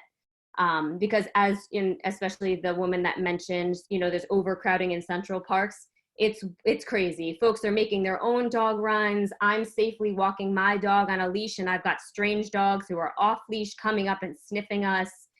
And we really should reopen the dog runs the same way, team sports aren't organized in the dog runs, and some fields are open for kids and families to play. There's no particular objects in the dog run that require us to interact with each other. So when the city is focused on reopening streets and having safe, open places to gather, I don't understand why an open place like the dog run would be cut off. And we really have to focus in on the fact that closing the dog runs is just clogging up other areas and making them less safe. Carly, I don't want to cut you off prematurely. Yeah. We have several people before tonight and then tonight have spoken about a strong desire and rationale for reopening dog runs soon. Yes. I want to cover as many other different topics as people care to talk about tonight. So I'm going to move on to Dean Vogel, and I'm unmuting Dean Vogel, I think. Did I do that? Yes, I think you did. Thank you. Okay. I definitely understand the issue of concerns about social distancing in the dog runs, but I was wondering if there were ways to sort of explore other areas that could provide contained space for dogs to operate off leash. The issue with the dog runs is that the space is not very large, but whether or not we could perhaps expand some off leash areas in the mornings, or particularly like south of 79th Street, there's absolutely no off-leash space available. And that was one question. The other thing I wanted to ask about is water. The dog runs are really a good source of water for dogs, particularly as the weather's starting to warm up. And I've noticed that none of the fountains have been turned on. Water fountains in the park have been turned on yet, and whether or not there was a plan to turn on water fountains so we could have access to water that's not in the dog runs for dogs. In water fountains? Yeah, just to fill up, a bowl of water for them when we're out. Yeah, and sometimes there are bowls underneath the fountain for dogs. I know in Central Park they have that. Yeah, which is great. And they have that in Central Park, but they don't seem to have that in Riverside Park, but it would be great to have that. Right now, dog owners are used to the only place for getting water seems to be to go into the dog runs to get it or to travel with it. But my dog's so large, I'd have to get a pet mule to carry the water for her every time I go to the park. A slightly overlapping thing, but I wanted to thank Jeff and Caroline and whoever else has kept at least some of the comfort stations in each park open. And the reason I thought of that now is that somebody could take a dog bowl into one of the comfort stations, I suppose, and fill it up with water. So that's another source. Anything further, Jeff, though, on the opening of the fountains in Riverside? Yeah, and it's something that is going to be up to the higher up senior officials. And again, you can imagine, having drinking fountains, public drinking fountains open, where people are just walking up and drinking and possibly putting their mouth on the fountains. Again, it's not something that, it would be a very risky proposition to turn on fountains. We can't just turn on some places and not turn on others. A lot of the systems work together with that. I will make a note of it, if it's possible to perhaps maybe use, I have to work with the DEP or something like that. Perhaps some of the hydrants, I don't know if any of those could be outfitted for filling up bowls for dogs. It would be up to them, but I'll make a note of it. That's the only thing I can really think of at this point. Thanks, Jeff. So that they're not encouraging people to drink from those areas. So. Okay, we're going to get to everybody, but the next one I see on my list here. Sorry, if I could, I think Christian Cooper had his hand raised and he's had some technical issues. Oh, because I'd like to. I think it would be good if we. Elizabeth. I don't even see him on my list, but if you do want to comment, that's fine. Yeah, I think he had his hand raised several minutes ago, so why don't we go with him next? Chris, Sure. It's all yours. Chris Cooper. Hi, guys. First of all, thanks for doing this. I know being on a community board can be a thankless task sometimes. I'm speaking sort of from a different perspective from a lot of the other people here. I'm actually a board member of New York City Audubon. I'm not speaking in that capacity for Audubon, but it gives me a certain perspective. It colors my perspective. And one of the unintended side effects of the entire pandemic situation with people adopting dogs and people taking their dogs out because they have to be walked is that we have now sort of a byproduct epidemic of unleashed dogs in protected areas. And I want to preface this by saying this is not anti-dog. I grew up with an English Cocker Spaniel and I love dogs. Don't put that out there because my rep as a dog hater serves me well in the park. But so this is not about being anti-dog, it's anti-irresponsible dog owners. And I know, Elizabeth, you said very rightly that a lot of people are responsible and keep their dogs on the leash in protected areas, and we love those people. The problem is the other people who let them run off leash in protected areas like Strawberry Fields and the Ramble and the North Woods. And it's problematic in a lot of ways, especially right now. New York City is on the Atlantic Flyway. It is a crucial stopover point for birds that are traveling back north for refueling. But even just beyond the birds, for people, if we want to see places like Strawberry Fields and the Ramble stay lush green places, we can't have dogs running around off the leash through the plantings. And that is unfortunately what we're seeing. It's also, I forget who mentioned it, but they mentioned, I think maybe it was, I don't remember who mentioned it, but they said how things were getting ugly between runners and people who are being run by these people without masks. It's getting super ugly between birders and unleashed dog walkers. I've been assaulted twice so far this spring. People actually putting their hands on me, which really surprises me because I'm not a small guy. But apparently people are going a little bit crazy being cooped up. And so it would be ideal if we could get some enforcement, particularly on Strawberry Fields, which I've been told by some dog walkers is actually a dog run. I'm like, no, not really. Also in the Ramble, there are two particular spots where there are open fields and people see them and they think this is a place for me to play catch with my dog. And I'm like, no, this is the Ramble. Dogs have to be on the leash at all times. There's the sign right there. Stop suddenly, comma. Sorry. Anyway, so you get the idea. And I know some of you have seen the video I posted. I will put it up for other people in the chat. But I'm wondering what we can get for enforcement. It's also important for the dogs. Okay, hold on a second, Chris. Sorry, can I just make a quick point on this? So it's, obviously I have a dog. He's 12 years old. I take him in the park, into Central Park every day. I think one of the big issues is one of education. And I know, Caroline, you started out this conversation by talking about what the on-leash hours were. I think there are some people who are just flagrantly violating the law. But there are a lot of people, I think, who just aren't aware of it.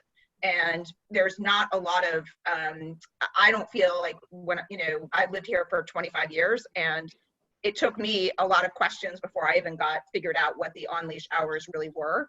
And I go into the park all the time. So you sort of see it once you see most people, you know, in the early mornings and then late at nights. But I agree with you that I think the enforcement piece is something that could be something we should flag for the Conservancy and for parks. Yeah, you know, I was going to say that this is also an issue in Riverside Park. I think Chris was talking primarily about Central and the horrifying incident he had and got on video earlier today, which some of us watched his video, is of course the Central Park issue, and the specific sites he mentioned, the protected sites are in Central Park. But it's also an issue in Riverside, and David Lipsky, who spoke a little while ago, has just put in a comment on that. So, I mean, I think all we can really do on this is ask Caroline and Jeff, and secondarily maybe Matt, to take this issue back to the people they work with. It's unleashed dogs where there should not be, it's not just in the protected areas, it's all over the parks, but it's particularly intensified as an issue with social distancing required and basically trying not to have a free-for-all down there in both of those parks. Yeah, so we can definitely take this back and relay this information to our parks enforcement and our park rangers, so they can keep an eye out on these issues, you know, continue to educate, but also make sure that they're aware of it as well. I mean, an example that I've seen, for instance, in Riverside is people who jump over or go through the what's called the South Lawn, I think. They do it themselves. They put the dog over the fence, and they turn that entire lawn into a great big unleashed dog run, which then makes it pretty unappetizing for people to be sitting and having their, you know, family gatherings there. And I see our colleague Doug McGowan. Doug, we'll get to board members, but you want to say something about that right now? I just want to point out that the discussion around unleashed dogs operating and potential enforcement is related specifically to the comments that were asked by some of our neighborhood, our neighbors who don't have access to the dog runs. So this issue has increased because of the decisions we've made as a local community, and we shouldn't, and it should be a point of the discussion. Okay. Going back to community members, I next see Sam Getteman and followed by Ira Gershenhorn. I'm going to unmute Sam. Okay, Sam. Hey, Corey, this is Caroline. If I could just ask Chris if he's still on there. Chris, could you email me Catherine Hines has my email address. If you could email me about your situation and maybe send the video, I would like to be able to share it with Parks Enforcement. Sure, absolutely. I'll talk to Catherine and get your email. Great, thank you. And Sorry, Caroline, just for a moment, on the chat, just a couple of minutes ago, Lisa Orman posted a link to what she was talking about with those vehicles. Do you have access to the, you have access to the chat, don't you? I can get access to the chat, but I can also just check and see what vans are there. And yeah, I think if you click on chat, you'll see what Lisa sent just a couple minutes after she spoke. Okay, let's go back to Sam Getteman, who I think, if I'm pronouncing that right, who I've unmuted. Yeah. Can you hear me? Yeah. Okay. Thanks for taking my comments, guys. I really appreciate it. I just wanted to chime in. I emailed you guys a little bit of a list. I sent it to Mark Diller. Thanks so much. I was trying to collect volunteers for when the dog run opens back up, just to get a list of people who are willing to maybe wipe down benches and gates and whatnot. All I'm trying to do is offer community support. I've run a dog walking company that runs small play groups of dogs, and we utilize the 87th and 72nd runs on a weekday basis, and we are happy to volunteer our services. We've always done our best to do a lot of landscaping and poop pickup and even repairs of the dog parks. And if really, I'm just here to try to connect with anyone else who might want to loop me in on just getting the dog community together so that we can all be together and doing what we can to keep those dog parks safe when they do reopen. So if there's any way I can do that, or anybody who can point me in the right direction, just please let me know, and I'll try to send my email or whatever you guys suggest. Mark, are you still with us? Mark Diller? We've lost the chair. I was muted, sorry, so I had to unmute. No, I was just wondering how we can, I'm not sure the mechanics of helping Sam, who, you know, to publicize what he's talking about, which seems constructive. Let's talk offline about that.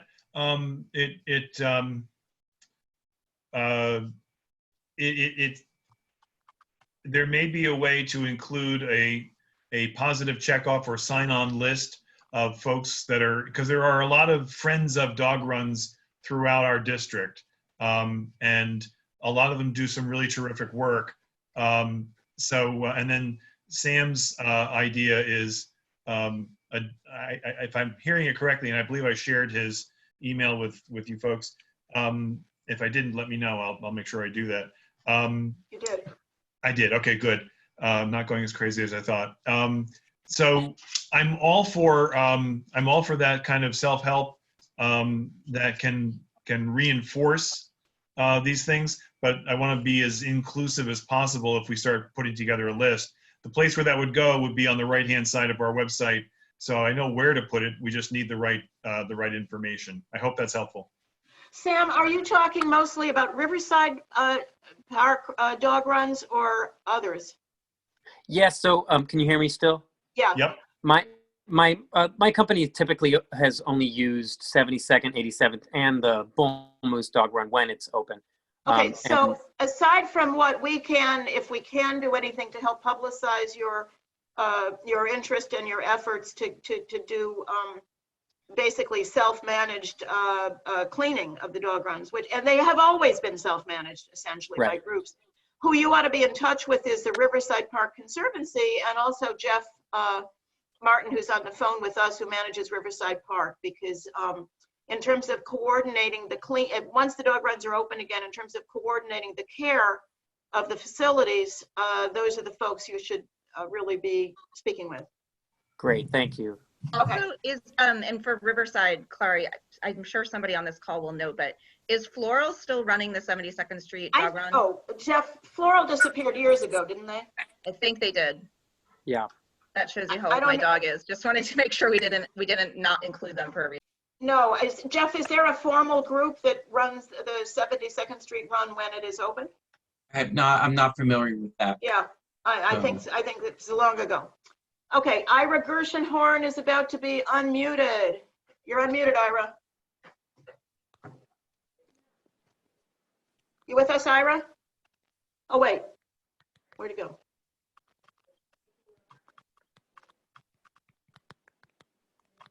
I thought I unmuted Ira Gershenhorn. No, I'm muted now. Thank you. Okay. I was biking yesterday up from the Williamsburg Bridge, wearing a mask, and coming up on First Avenue, I'm thinking, oh no, I should take the Greenway. It's much safer. So I did that. Very crowded, unfortunately. In the top of the 72nd Street roundabout pinch point, there was a Parks Prius guy chatting with some woman. And outreach and connection is nice, but so is common sense. I had to get off my bike and walk. So yeah, biking on Riverside Drive would be possible. I just wanted to get home. I should have done that anyway. That's it.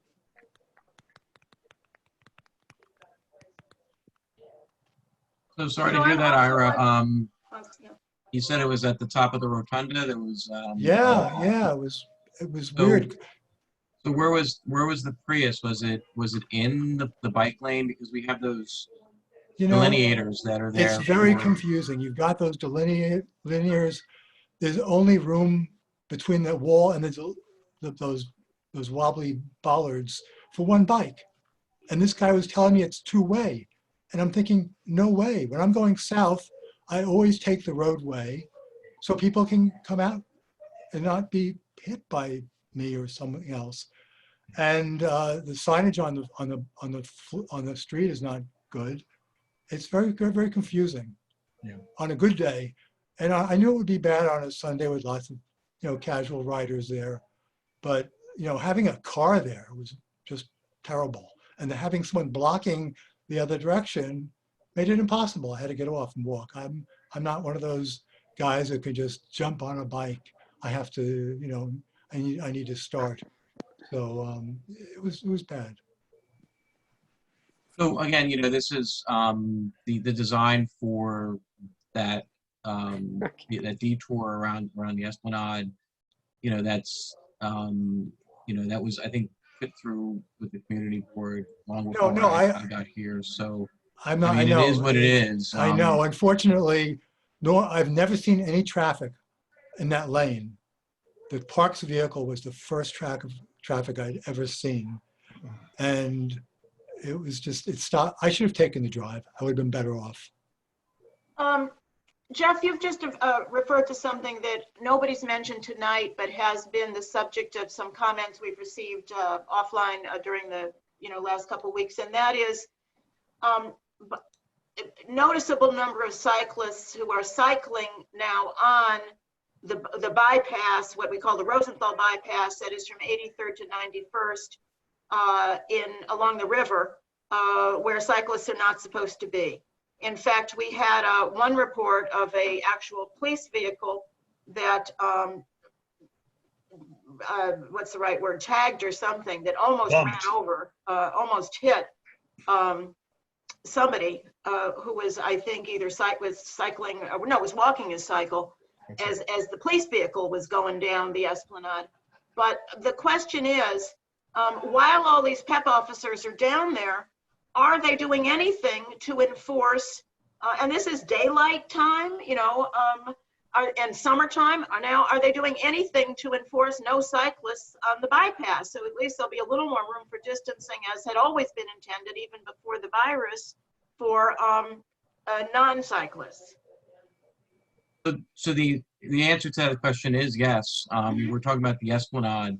The reason I know that is because I do receive reports from them every day. I'm included on the park enforcement reports, and they do list that information, and they often do list, the number of cyclists that were on the Esplanade that they've removed from the Esplanade and educated on, which way to go. So that's, primarily the means to do that. I'd like to remind everybody that, PEP officers can enforce with summonses. I used to do enforcement myself. The problem that tends to occur anytime you go to write a summons is that summons can turn into an arrestable offense. So once you go forth to write a summons, if the person doesn't want to provide information like their identification, or they're going to be someone who's non-compliant, that can easily turn into an arrest. And that means that that PEP officer and usually their partner need to go to the precinct. Now they are no longer on the Esplanade, they're no longer in the park helping to enforce. So it's sometimes a bit of a conundrum. So it's best to try and enforce people if they're compliant and they get off the bicycle path, then PEP's essentially done their job when it comes to that. So again, I know that PEP writes reports every day and sends them, and I get those reports, and they do indicate that they are watching the Esplanade, that they're diverting cyclists from you. Thanks, Jeff. Elizabeth, do you see anybody with a hand up from the community? Because we want to turn to our colleagues. I see three hands still up, but these are people who remaining spoke. ones. Dean's already spoken. I think Lipsky spoke. David Lipsky and Mordecai already spoke, right? Already spoke. I don't see any new hands. Nope, I think we're good, so we can go to committee. Okay, so let's see. I'm going to go now to panelists, and I see our colleagues Natasha and Courtney have their hands up, and maybe others. They're at the top of my list as it scrolls down. Natasha Kazmi, a member of our committee. Natasha, I will unmute you, I think. Thank you, Clary. Can you hear me? Wait, what do I have to do? Oh yeah, you are. Maybe Yeah. you unmute yourself. I did. And I guess I lower hand. Is that going to do anything? Okay. Yeah, we can anyway, hear you. Can everybody hear me? Okay. I just had a couple of observations and very quick suggestions. People have talked about enforcement and why is it so hard. But I noticed just yesterday I was in the park in Central Park, and there were a lot of people in the great lawn who were not observing good social distancing practices, and these rangers came by talked to this large group of young people about specifically about social distancing, that it had literally no effect on them. And the rangers had to eventually walk away, and the people just kept sitting as they were. And I guess my point is that people, I guess everybody realizes that this is socially undesirable and even unsafe, but I guess maybe they're blasé about it because it's not a crime, I guess. So, you know, whether it's off-leash dogs or whether it's social distancing, I feel that people, you know, a lot of people are just being unnecessarily blasé about it because I guess everybody's tired of being at home all the time. And another thing I've noticed for the past few weekends is that the park above the 86th Street actually is a little more civilized, maybe that's the right word to use, like as far as social distancing is concerned. So, you know, when we're talking about ambassadors or rangers or other officials from the Parks Department or the Conservancy, you know, maybe part of their education could be to direct people further north, or maybe have some sort of real-time coordination between teams who are above 86th Street and below, to say, okay, there's more space, you know, in the North Meadow or someplace. So, you know, try to direct people there. And I think people would listen. A lot of people want to be safe. So that's one suggestion. And about the parking issue at the reservoir, I've noticed it too. I don't know whose cars they are specifically, but I've also noticed that the parking area near the North Meadow, where the comfort stations are and the handball courts, which are closed right now, that area is actually very empty, and those cars could be diverted to that area. So maybe you could look into that. Also, a lot of people talked about unleashed dogs, and I've noticed, because I live right up around the corner from the Museum of Natural History, that actually a lot of people have been using even the small lawn areas over there as their own private dog runs. And I'm not sure if those areas are now open to the public, but I've seen a lot of people either jumping the fence now and just getting into you know, the northwestern and the southwestern lawns to use them for themselves or for their dogs. And also about the gentleman who spoke about his organization that does work for the dog runs. I think maybe another helpful place to advertise their services could be the Link NYC screens that are all the way up and down at least Broadway, and maybe even in other places in our community. So that was it. Thank you. Thanks, Natasha. Courtney, let's see. Courtney, I don't think is mute right now. Are you unmuted, Courtney? No, I think you can probably hear me. We can hear you. And Courtney, let me just ask, are you now on our committee, which would be great, or not? I'm not. I'm in my shopping period. We hope you will be, but go ahead and speak. So I speak both as a former dog owner and as a current parent. I just wanted to add one more voice and one more reason for reopening the dog parks, which is that we currently have the playgrounds closed. And so that's pushing parents with kids into a lot of areas that I think normally we wouldn't have our children. So one of the places, for example, that I've been taking my children a lot more often is the park behind Lincoln Center. And I've noticed there's a lot of people with their dogs off of the leash, and I get it. But you know, we're combining kids running free with dogs running free, and that feels like a very potentially problematic combination, since I don't think we're going to be opening playgrounds soon. And I obviously think that's a little more complicated than it seems like perhaps the dog runs are. We should be looking for places that we can separate those two groups in a way that's safe for everybody. So just wanted to add that nuance to another reason to the list of perhaps to think about reopening the dog park. Courtney, were you talking about Damrush Park behind Lincoln Yes. Center? Interesting. Okay. Yeah, that's something that we've that I'm aware of and has come across my desk, and Parks Enforcement is aware, and they're doing spot checks there. Interesting. Oh my, on a completely different note, I see that our very old friend, Irena Stennett, who is now on our board and may remember me, and I remember her from 20 years ago, is on our call, is on our meeting. So hi, Irena. But meanwhile, hi, Clary. Hi, Clary. However, I'm going to call next on Doug McGowan. Doug, you're unmuted. Hey, thanks, Clary. Thanks, Elizabeth. Just wanted to echo some of Courtney's points as well as some of the other points that have been made. But first, take the moment to thank everyone, Parks leadership, elected officials, our vice chairs, our board chair, and all our neighbors and community. We've all been doing a really good job out there in the parks, and as a community, we've really come together during this time and done some pretty amazing things when you actually think about all the efforts it's taken as individuals and as a community to get to where we are. So just to note up front, like Courtney, I'm a regular user of the parks, specifically Riverside and Central Park. I have 2 young daughters under 6, a wife. I'm a dog owner. That we've been out of the parks for a week.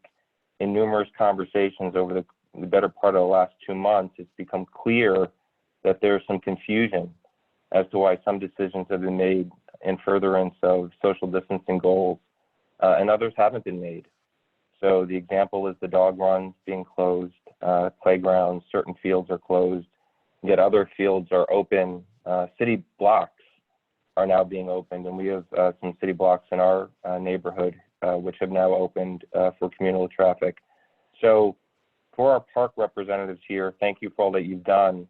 But just a quick question, 2 questions. Has any consideration been given to the impact many of these measures have had in creating less space in which to have all of us social distance? And then for all our neighbors on the call, do you have any suggestions to who they can write to, maybe emails or government officials to petition or to have an opinion other than here at this community board about some of the decisions that have been made in the parks related to social distancing?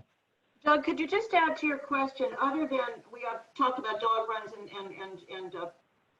playgrounds, of course, do you have any specific spaces that don't fall in either of those categories that you wanted to have either Riverside or Central Park focus on?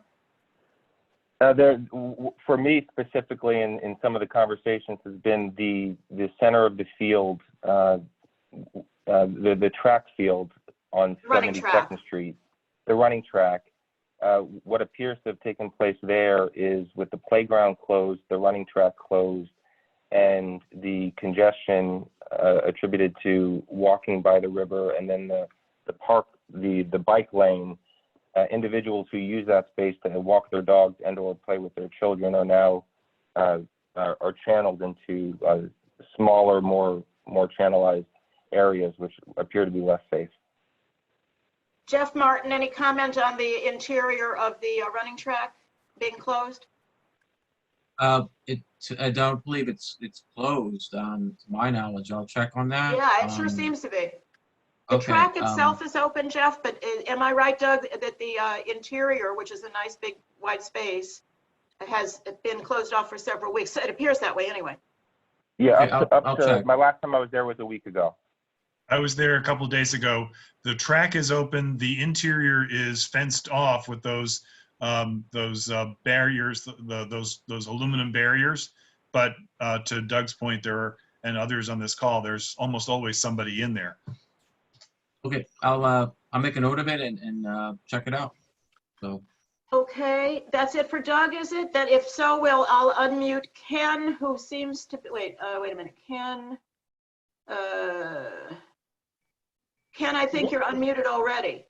One thing that I would also say is, you know, Doug, you had mentioned, you know, because of COVID, things are, you know, playgrounds there's less space. So you can go to DOT and, you know, people from the public and community can request certain streets to become part of the Open Streets program. So that's one thing that you could advocate for, you know, as part of your community, for different streets to be suggested to be open. Yeah, thanks, Matt. At our board's transportation committee last week, we had a big discussion about that program, and we already have a couple of open street participants in our district, primarily West End Avenue, but also West 75th. Ken, you still want to speak? I think you're unmuted. Yeah, I'll speak. If people haven't been to West End Avenue between 87th and 96th, I'd really recommend it. It's you know, it's really a wonderful space. Not a park, but something in between a park and a street. I actually saw Saturday morning a couple playing tennis in the middle of West End Avenue. So I wanted to just get back a little bit to the concerns about runners and cyclists not wearing masks. I agree with Jeff that you know, the expert opinion seems to be that it's, from what I've read, and also the article that I sent to committee members last week, it's pretty far down the hierarchy of concerns. There was an article in the Times, which I assume a lot of people saw a few days ago, on, you know, should you be concerned outdoors about getting infected? And I'll just read one sentence from that, which was, experts say that a person walking, jogging, or cycling too close for a few seconds is not a big worry. That's not to say that it isn't at all a worry, but in terms of all the worries that we have, it's not a huge one. What people are mostly concerned about is people sitting standing in each other's presence for a minute, 2 minutes, 10 minutes. That's when you can pick something up. I'm not a runner. I have a friend who's a runner. I understand it can be very unpleasant to have to wear a mask when you're running. What he does is he wears it around his neck, and when he gets close to people, then he pulls it up, and that's the way he deals with it. When I bike, I wear a mask, except sometimes I have a problem with fogging in my glasses, and then I have to pull it down a little bit. You know, I think a lot.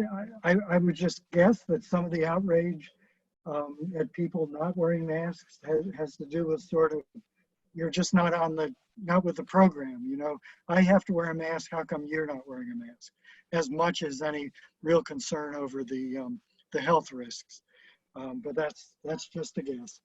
I guess that's it.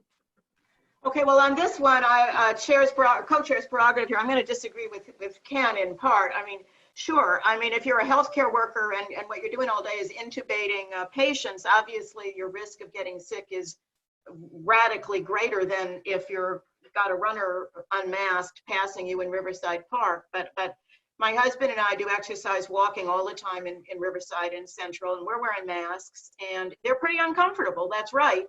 But it's vigorous aerobic exercise. We're wearing the masks, and really the scariest thing to us, because we all we make our choices about where we're going to go out, and we're exercising, we're going to grocery stores. We've all made different personal choices. But when we've made those personal choices, certainly the scariest thing to us is these runners who are running right by, like 0 feet from us, with no mask, and they're breathing heavily, they're respirating outward, and I don't see any excuse for it. But people differ in their opinions, and I certainly respect Ken's. Elizabeth, do we have anything more to say? And Mark, anything? Oh, wait, I'm sorry. Susan, I think Susan has a question. I see Susan and then Cindy. Susan, I'm unmuting you. Great. I have to unmute you. Sorry, I think I did it backwards. You're unmuted. Okay. Thank you, Clary. So I just want to echo what Chris Cooper was saying about the dogs off the leash. As many of you know, I've become a rabid birder in the last 3 months. I've always loved birding, but I've become absolutely insane about it with my husband. We spend a lot of time, I mean a lot of time, in Central Park. Last weekend, don't want to brag, but again, we did, I think, about 20 miles on Saturday and Sunday combined. And it's frightening. There's 3 specific areas where dogs are not allowed off the leash ever. 24 hours a day, it's required to be on the leash. It's really well signed, are the Ramble, Strawberry Fields, and the North Woods. And it's frightening to see the number of dogs. I'll give one quick example of a Great Dane that came bounding at me in the Ramble at about 6:30 in the morning last week. And then the owner came running along, chasing after him. And when I said, "Sir, your dog's supposed to be on a leash," he said, "But look, he's so happy off the leash." Well, there's sort of no excuse for that. The dogs get off the paths and they go into the woods and they chase the birds basically, and it's terrifying. It's also really dangerous because it incites conflict between the different park users, and that's really the scariest part of all this. My concern here is that if we could increase the enforcement, then the various park users would not have to take it upon themselves to yell at each other. And I think people are already stressed out enough, so the enforcement is really critical, and it should come from the people who are supposed to be doing the enforcement. That's all I have to say. There was a question in the chat or in the Q&A or something asking, why is it so hard to enforce the laws? And that's really my question. Why is it so hard? Maybe somebody can explain to me the responsibilities of the PEP folks and then NYPD and how this is all managed, because I just don't understand it. I've seen parks workers doing a lot to help this, and I've seen others who are doing nothing. I just don't get it. Caroline, if she's still with us, and Matt and Jeff, is that too complicated a tutorial to answer Susan's question now? About who's supposed to be doing what? Well, again, you know, enforcing, it can, if you've never done it before, and I have, it's not easy. Enforcement is more than just asking people to comply with something. Sometimes you have to use force to do it. That's gotten, as you can tell, I can't speak for the NYPD, but you can see from the recent press releases that when NYP has tried to enforce social distancing, it's gone very badly for them in some cases. So, and I don't want to get too much into that, but we can certainly, it's better to educate people, talk to them, let them know why they should be doing these things, as opposed to full-on enforcement. Full-on enforcement really means writing summonses and possibly taking people over to the precinct for arrest, desk appearance tickets. We don't want to do that. We want to make sure that people are compliant when they're in the parks and welcome in the parks. But we understand that there is conflicts more now between you know, dog owners and birders and joggers and bicyclists and pedestrians. There's more people in the parks. So again, the best thing to do is try and manage it as best as possible, to speak to people. And I've certainly spoken to a number of people about social distancing, just to remind them in a friendly way, this is best for everyone. So, you know, that's, and again, we're following, you know, mandates from our senior park officials on all of this. So, you know, I think that it's best that, you know, we just try to educate the public as best as possible without full-on enforcement, you know, from park enforcement. And again, I don't speak for NYPD or any of these, but they, you know, we're seeing a lot of progress with NYPD handing out masks and speaking to people and trying to reason with them as to why they should wear the mask, as to what they can do to socially distance themselves with other people. So it's not easy, though. It really isn't. It's a hard job sometimes. No, I get that, but with all due respect, I guess it was Saturday or Sunday, it doesn't make a difference which. Walking through the park along the West Drive, right next to the Shakespeare Theater, the Delacorte Theater, and there's a sign up now that shows, a speed sign that shows, you know, your speed is this and the speed limit is 20 miles an hour. And there were some police officers, NYPD police officers, handing out masks. And you know, they did nothing when some cyclists were running through the light and almost hit them. They almost hit the police officers. And I just have to wonder, is having the police officers handing out masks the best use of our limited resources? I did overhear a number of cyclists saying, wow, look how fast I can go, and using this as like a challenge almost, like, oh, there's a speed thing here. This is cool. I'm not suggesting that we should haul people off to court because they're using a boombox in Strawberry Fields, although it says no amplified music. I'm saying things that are really, truly dangerous, like bikes that are on the pedestrian paths, almost taking out small children in the ramble, which I've seen, or dogs that are off leash and, potentially hurting other park users. That's all I'm talking about. Well, that would be a question for NYPD. But yeah, I mean, I can see your frustration. Yeah. And unfortunately, they're not on this call, which we weren't able to get the NYPD tonight. So is Cindy, I can't find Cindy on the list now. Cindy still got her hand up? Yeah, I'm here. Okay, Cindy, well, you're not mute, so you might as well speak. Yeah, I just wanted to say, I think that the issue of dogs off leash and people not wearing masks are very similar. It's people who just decide that they're going to do what they want to do, and it doesn't matter how it impacts their fellow citizens. I have 2 dogs. They are never off a leash. One of them is disabled and is in a cart. And when an unleashed dog comes up to her, she freaks out and sometimes flips over and hurts herself. So it's really, really frustrating to us when people behave that way. And I feel like when people walk or run or bike without their mask on, the governor's on television every single day telling everyone in the state to wear a mask, to always wear a mask when they go out. And I don't care if it's a 0.0001% chance that I'm going to contract your illness if you're not wearing a mask. That's not a decision for you to make for me. It's not a decision for you to make that I'm willing to take that chance. And I'm not willing to take that chance. So, having had a child with a medical condition that was a really unlikely thing to happen, and was told, oh, it's only such and such a percent, that's why we didn't do the test for it.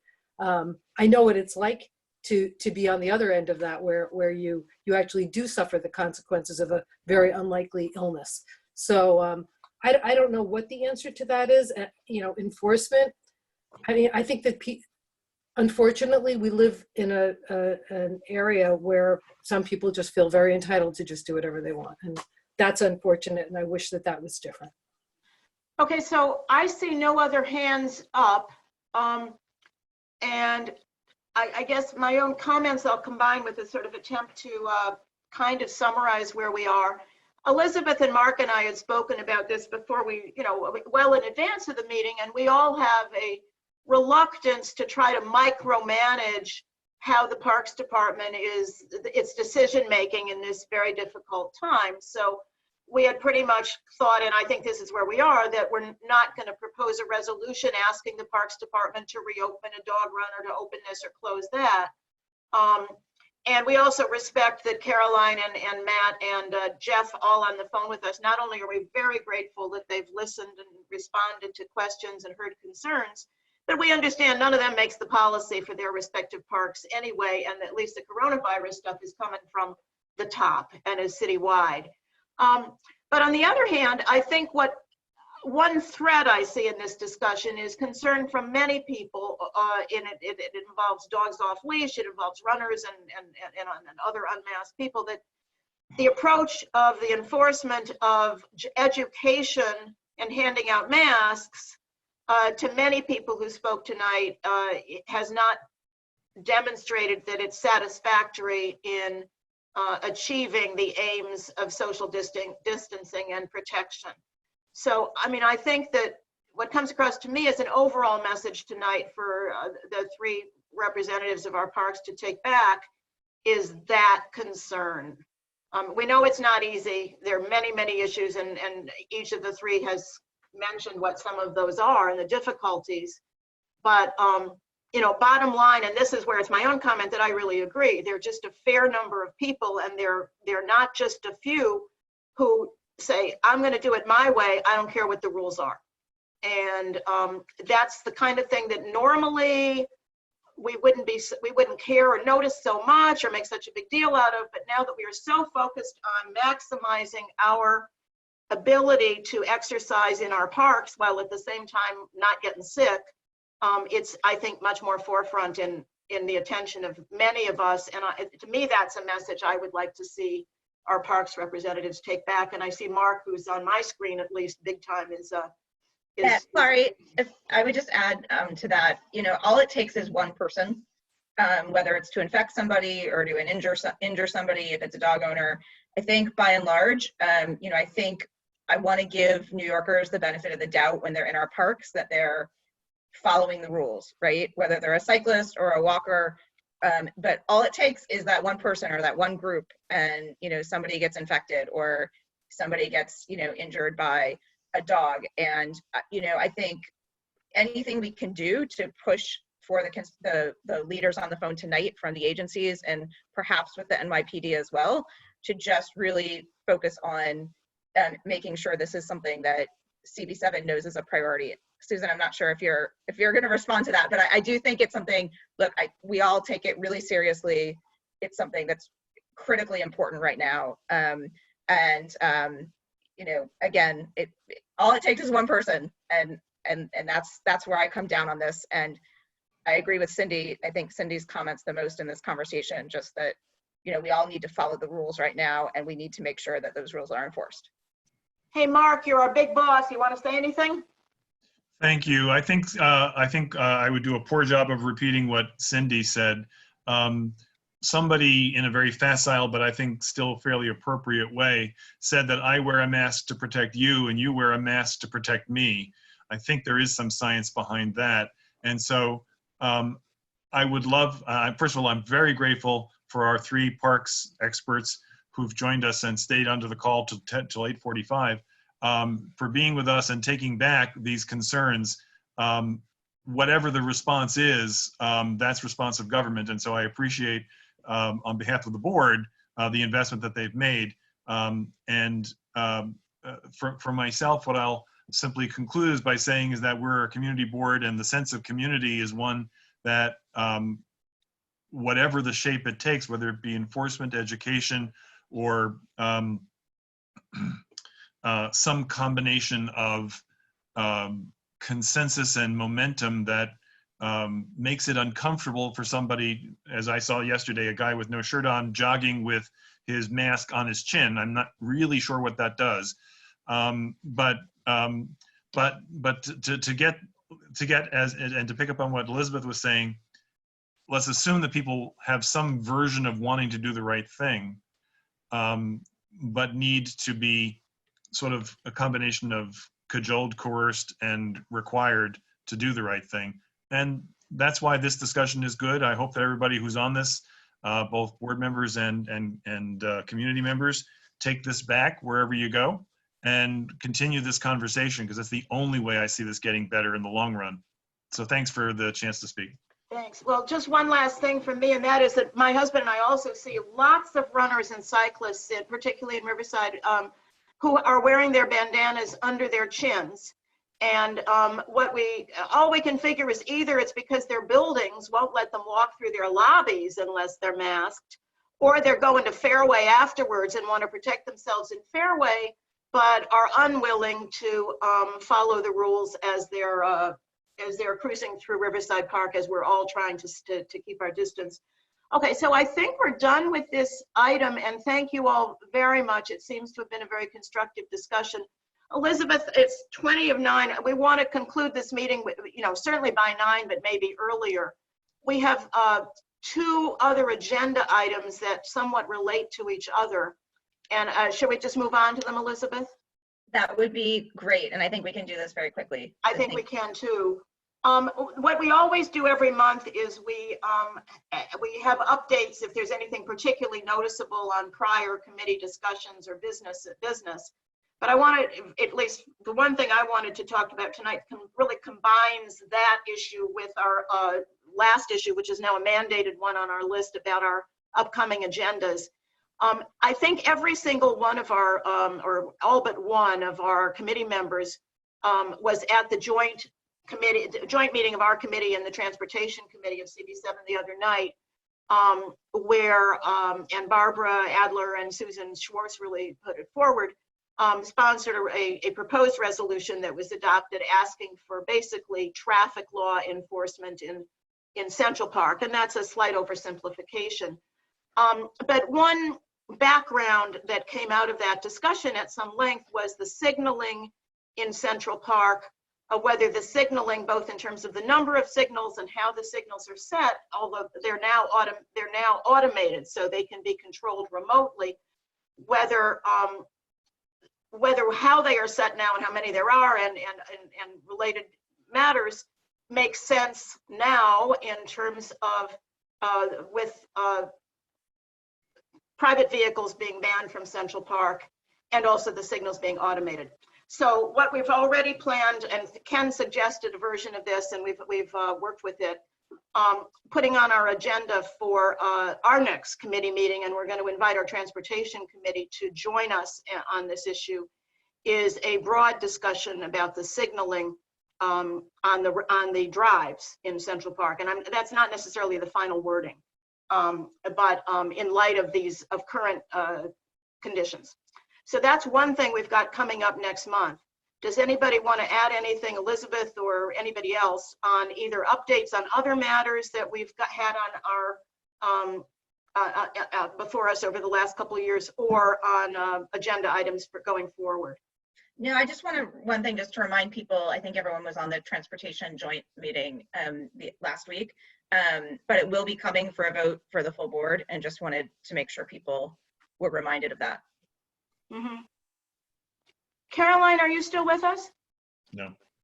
We lost her? Yeah. Okay. But I'll mention this anyway, really under our third topic, which is updates on committee discussions of the past. One thing that has concerned us a lot in the last couple weeks is that the former parking lot of the Tavern on the Green, which is this prime space on Central Park West at 66, 67th Street, has now temporarily been allocated to private vehicles of Central Park Conservancy workers to park their cars during the coronavirus time.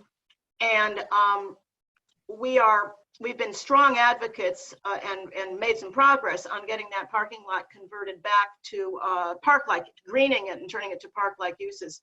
So we're trying to stay very close to this situation to try to do our best to have it not sort of trail out into indefinite parking for workers. But we'll know more about that by next month. Any other, does any committee member, anybody else have any updates or issue, anything important to say about anything we've been doing in the last couple of years that there's something new about, I guess? Elizabeth, you're smiling. Real I am, quickly. because I see Mark. Yeah. Yep. The Public Design Commission, so you may have heard that, you remember that the last meeting, you adopted resolutions that were confirmed by the full board relating to the conservatory gardens and to the dairy. Yes. They were presented at LPC for an advisory opinion, which was largely positive, but had some suggestions for ways in which it could be done a little bit better, a little more sensitively. Those were, there was no public comment at LPC, and today the Public Design Commission took them up. I'm not certain they voted on them, but there was a very favorable reception, again, with a few ideas about how to do it a little bit more sensitively. But my impression is that it's either already approved or it will be soon. Mark, you were there today at the Design Commission? No, unfortunately, I was. I mean, remotely. Unfortunately, I was at urgent care. I'm sorry to say. Oh, of course. But that sounds like pretty good news, anyway. Yeah, I spoke with Ethel after the fact, and there was a positive impression made. Thanks for following on that. Does anybody on the committee have anything else, or are we done for the night? Hearing nothing? I do. I'm just curious. Hi, Clary. I'm just curious if anybody knows what's going on with the suffragettes sculpture in Central Park on the Elm Walk. Yeah. Oh, wait a minute. Let's see. The ones on the Broadway malls, we were told those were held up in Italy. Yeah. Didn't we hear, Elizabeth, Mark? What do we know? I think I'm under the impression that the Foundry was temporarily closed, that it's delayed. Is that right? Yes, it was approved. My understanding is that it was approved, and then subsequently, because of you know what, The actual manufacture has been held up, but it is now logistics, not a discretionary approval anymore. Yeah. So the funding is secure and it will eventually happen? The funding, I believe so, because it's private funding, isn't it? It is, no, I think there was borough president funding, I believe, and private funding. Yeah, Susan, I mean, my recollection from a couple months ago, earlier in the virus time period, was that the fabrication has been delayed, and of course the installation and the grand opening, which was, I think, to be in this month, I think, because is this very month, the 100th anniversary of whatever, you know, I can't remember, was New York State adopting suffrage or no, it was really aimed at the amendment. So in any event. No, it was August 26th. Oh, okay. So it sounds like that's unlikely to be in person, particularly if the sculpture isn't ready. But I've read nothing about it's not, you know, it's not happening, just not on schedule. Okay. The other thing is, I'd like to suggest that for next month that we put a specific item on the agenda discussing the off-leash incident situation, because it's really so that we can get a resolution similar to what we did with the bike enforcement issue in Central Park and in the other parks, because I think this is really something that can be addressed, and I'd like to have it properly noticed so people can really come out and talk about it. And if it needs to be coupled with the dog run issue and reopening the dog runs, that'd be fine too. But this is a problem that's been going on for a long time. If you talk to the Central Park Conservancy workers in the Ramble, as I have done, the off-leash problem in those three particular areas has nothing to do with the dog runs being closed. That might be exacerbating it, but this has been going on for a very long time. So I'd really like to get that sort of, and I see Mordecai is writing in the chat that literally will be a revolt if the off-leash situation is not coupled with the dog runs. I don't think that's appropriate. I mean, well, you know, there are two things going on here. One is coronavirus specific, which is the dog runs being closed, although that's not very relevant to Central Park because there are no dog runs in Central Park.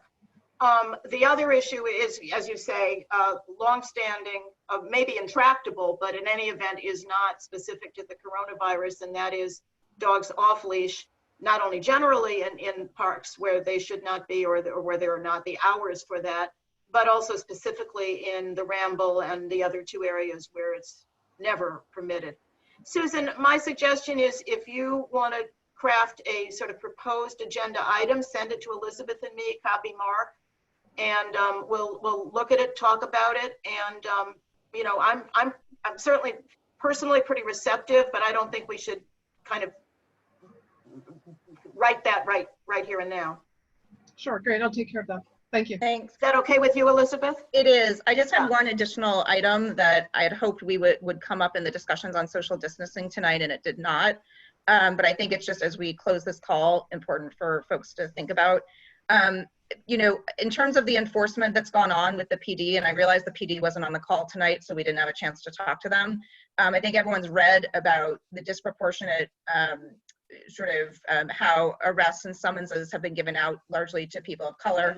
I think it's, you know, with all the stuff we've been talking about tonight, I think that's a critically important issue for our neighborhood, as well as all neighborhoods in the city. And I think anything we do, that if we ever move to a resolution on anything, we need to have the PD involved, and we need to really ask them these questions, because you know, it's one thing to see all these yuppies, you know, along the Greenway or, you know, in Central Park. It's another thing for the people who are really struggling and who are bearing the brunt of the arrests and the summonses right now. So, and that's happening in the parks. So just leaving you guys all with that. Elizabeth, I agree with that, and certainly that's a huge issue in New York City. I do wonder, though, and would love to get statistics about to what extent that is true in our own district, where I think our overall impression is nobody's getting summonses. I get it. I understand that, but I do think it's a problem, and I just think we need to keep that in mind as we think about like our priorities with COVID and like, you know, what's really happening in our city right now. We need to keep that top of mind. So are we all ready to quickly meeting?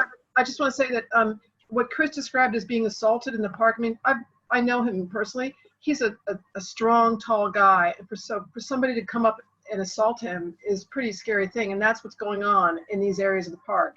So you have to really be out there and see what's happening. That this sort of thing is bringing bringing a level of aggression between park users that's really not safe.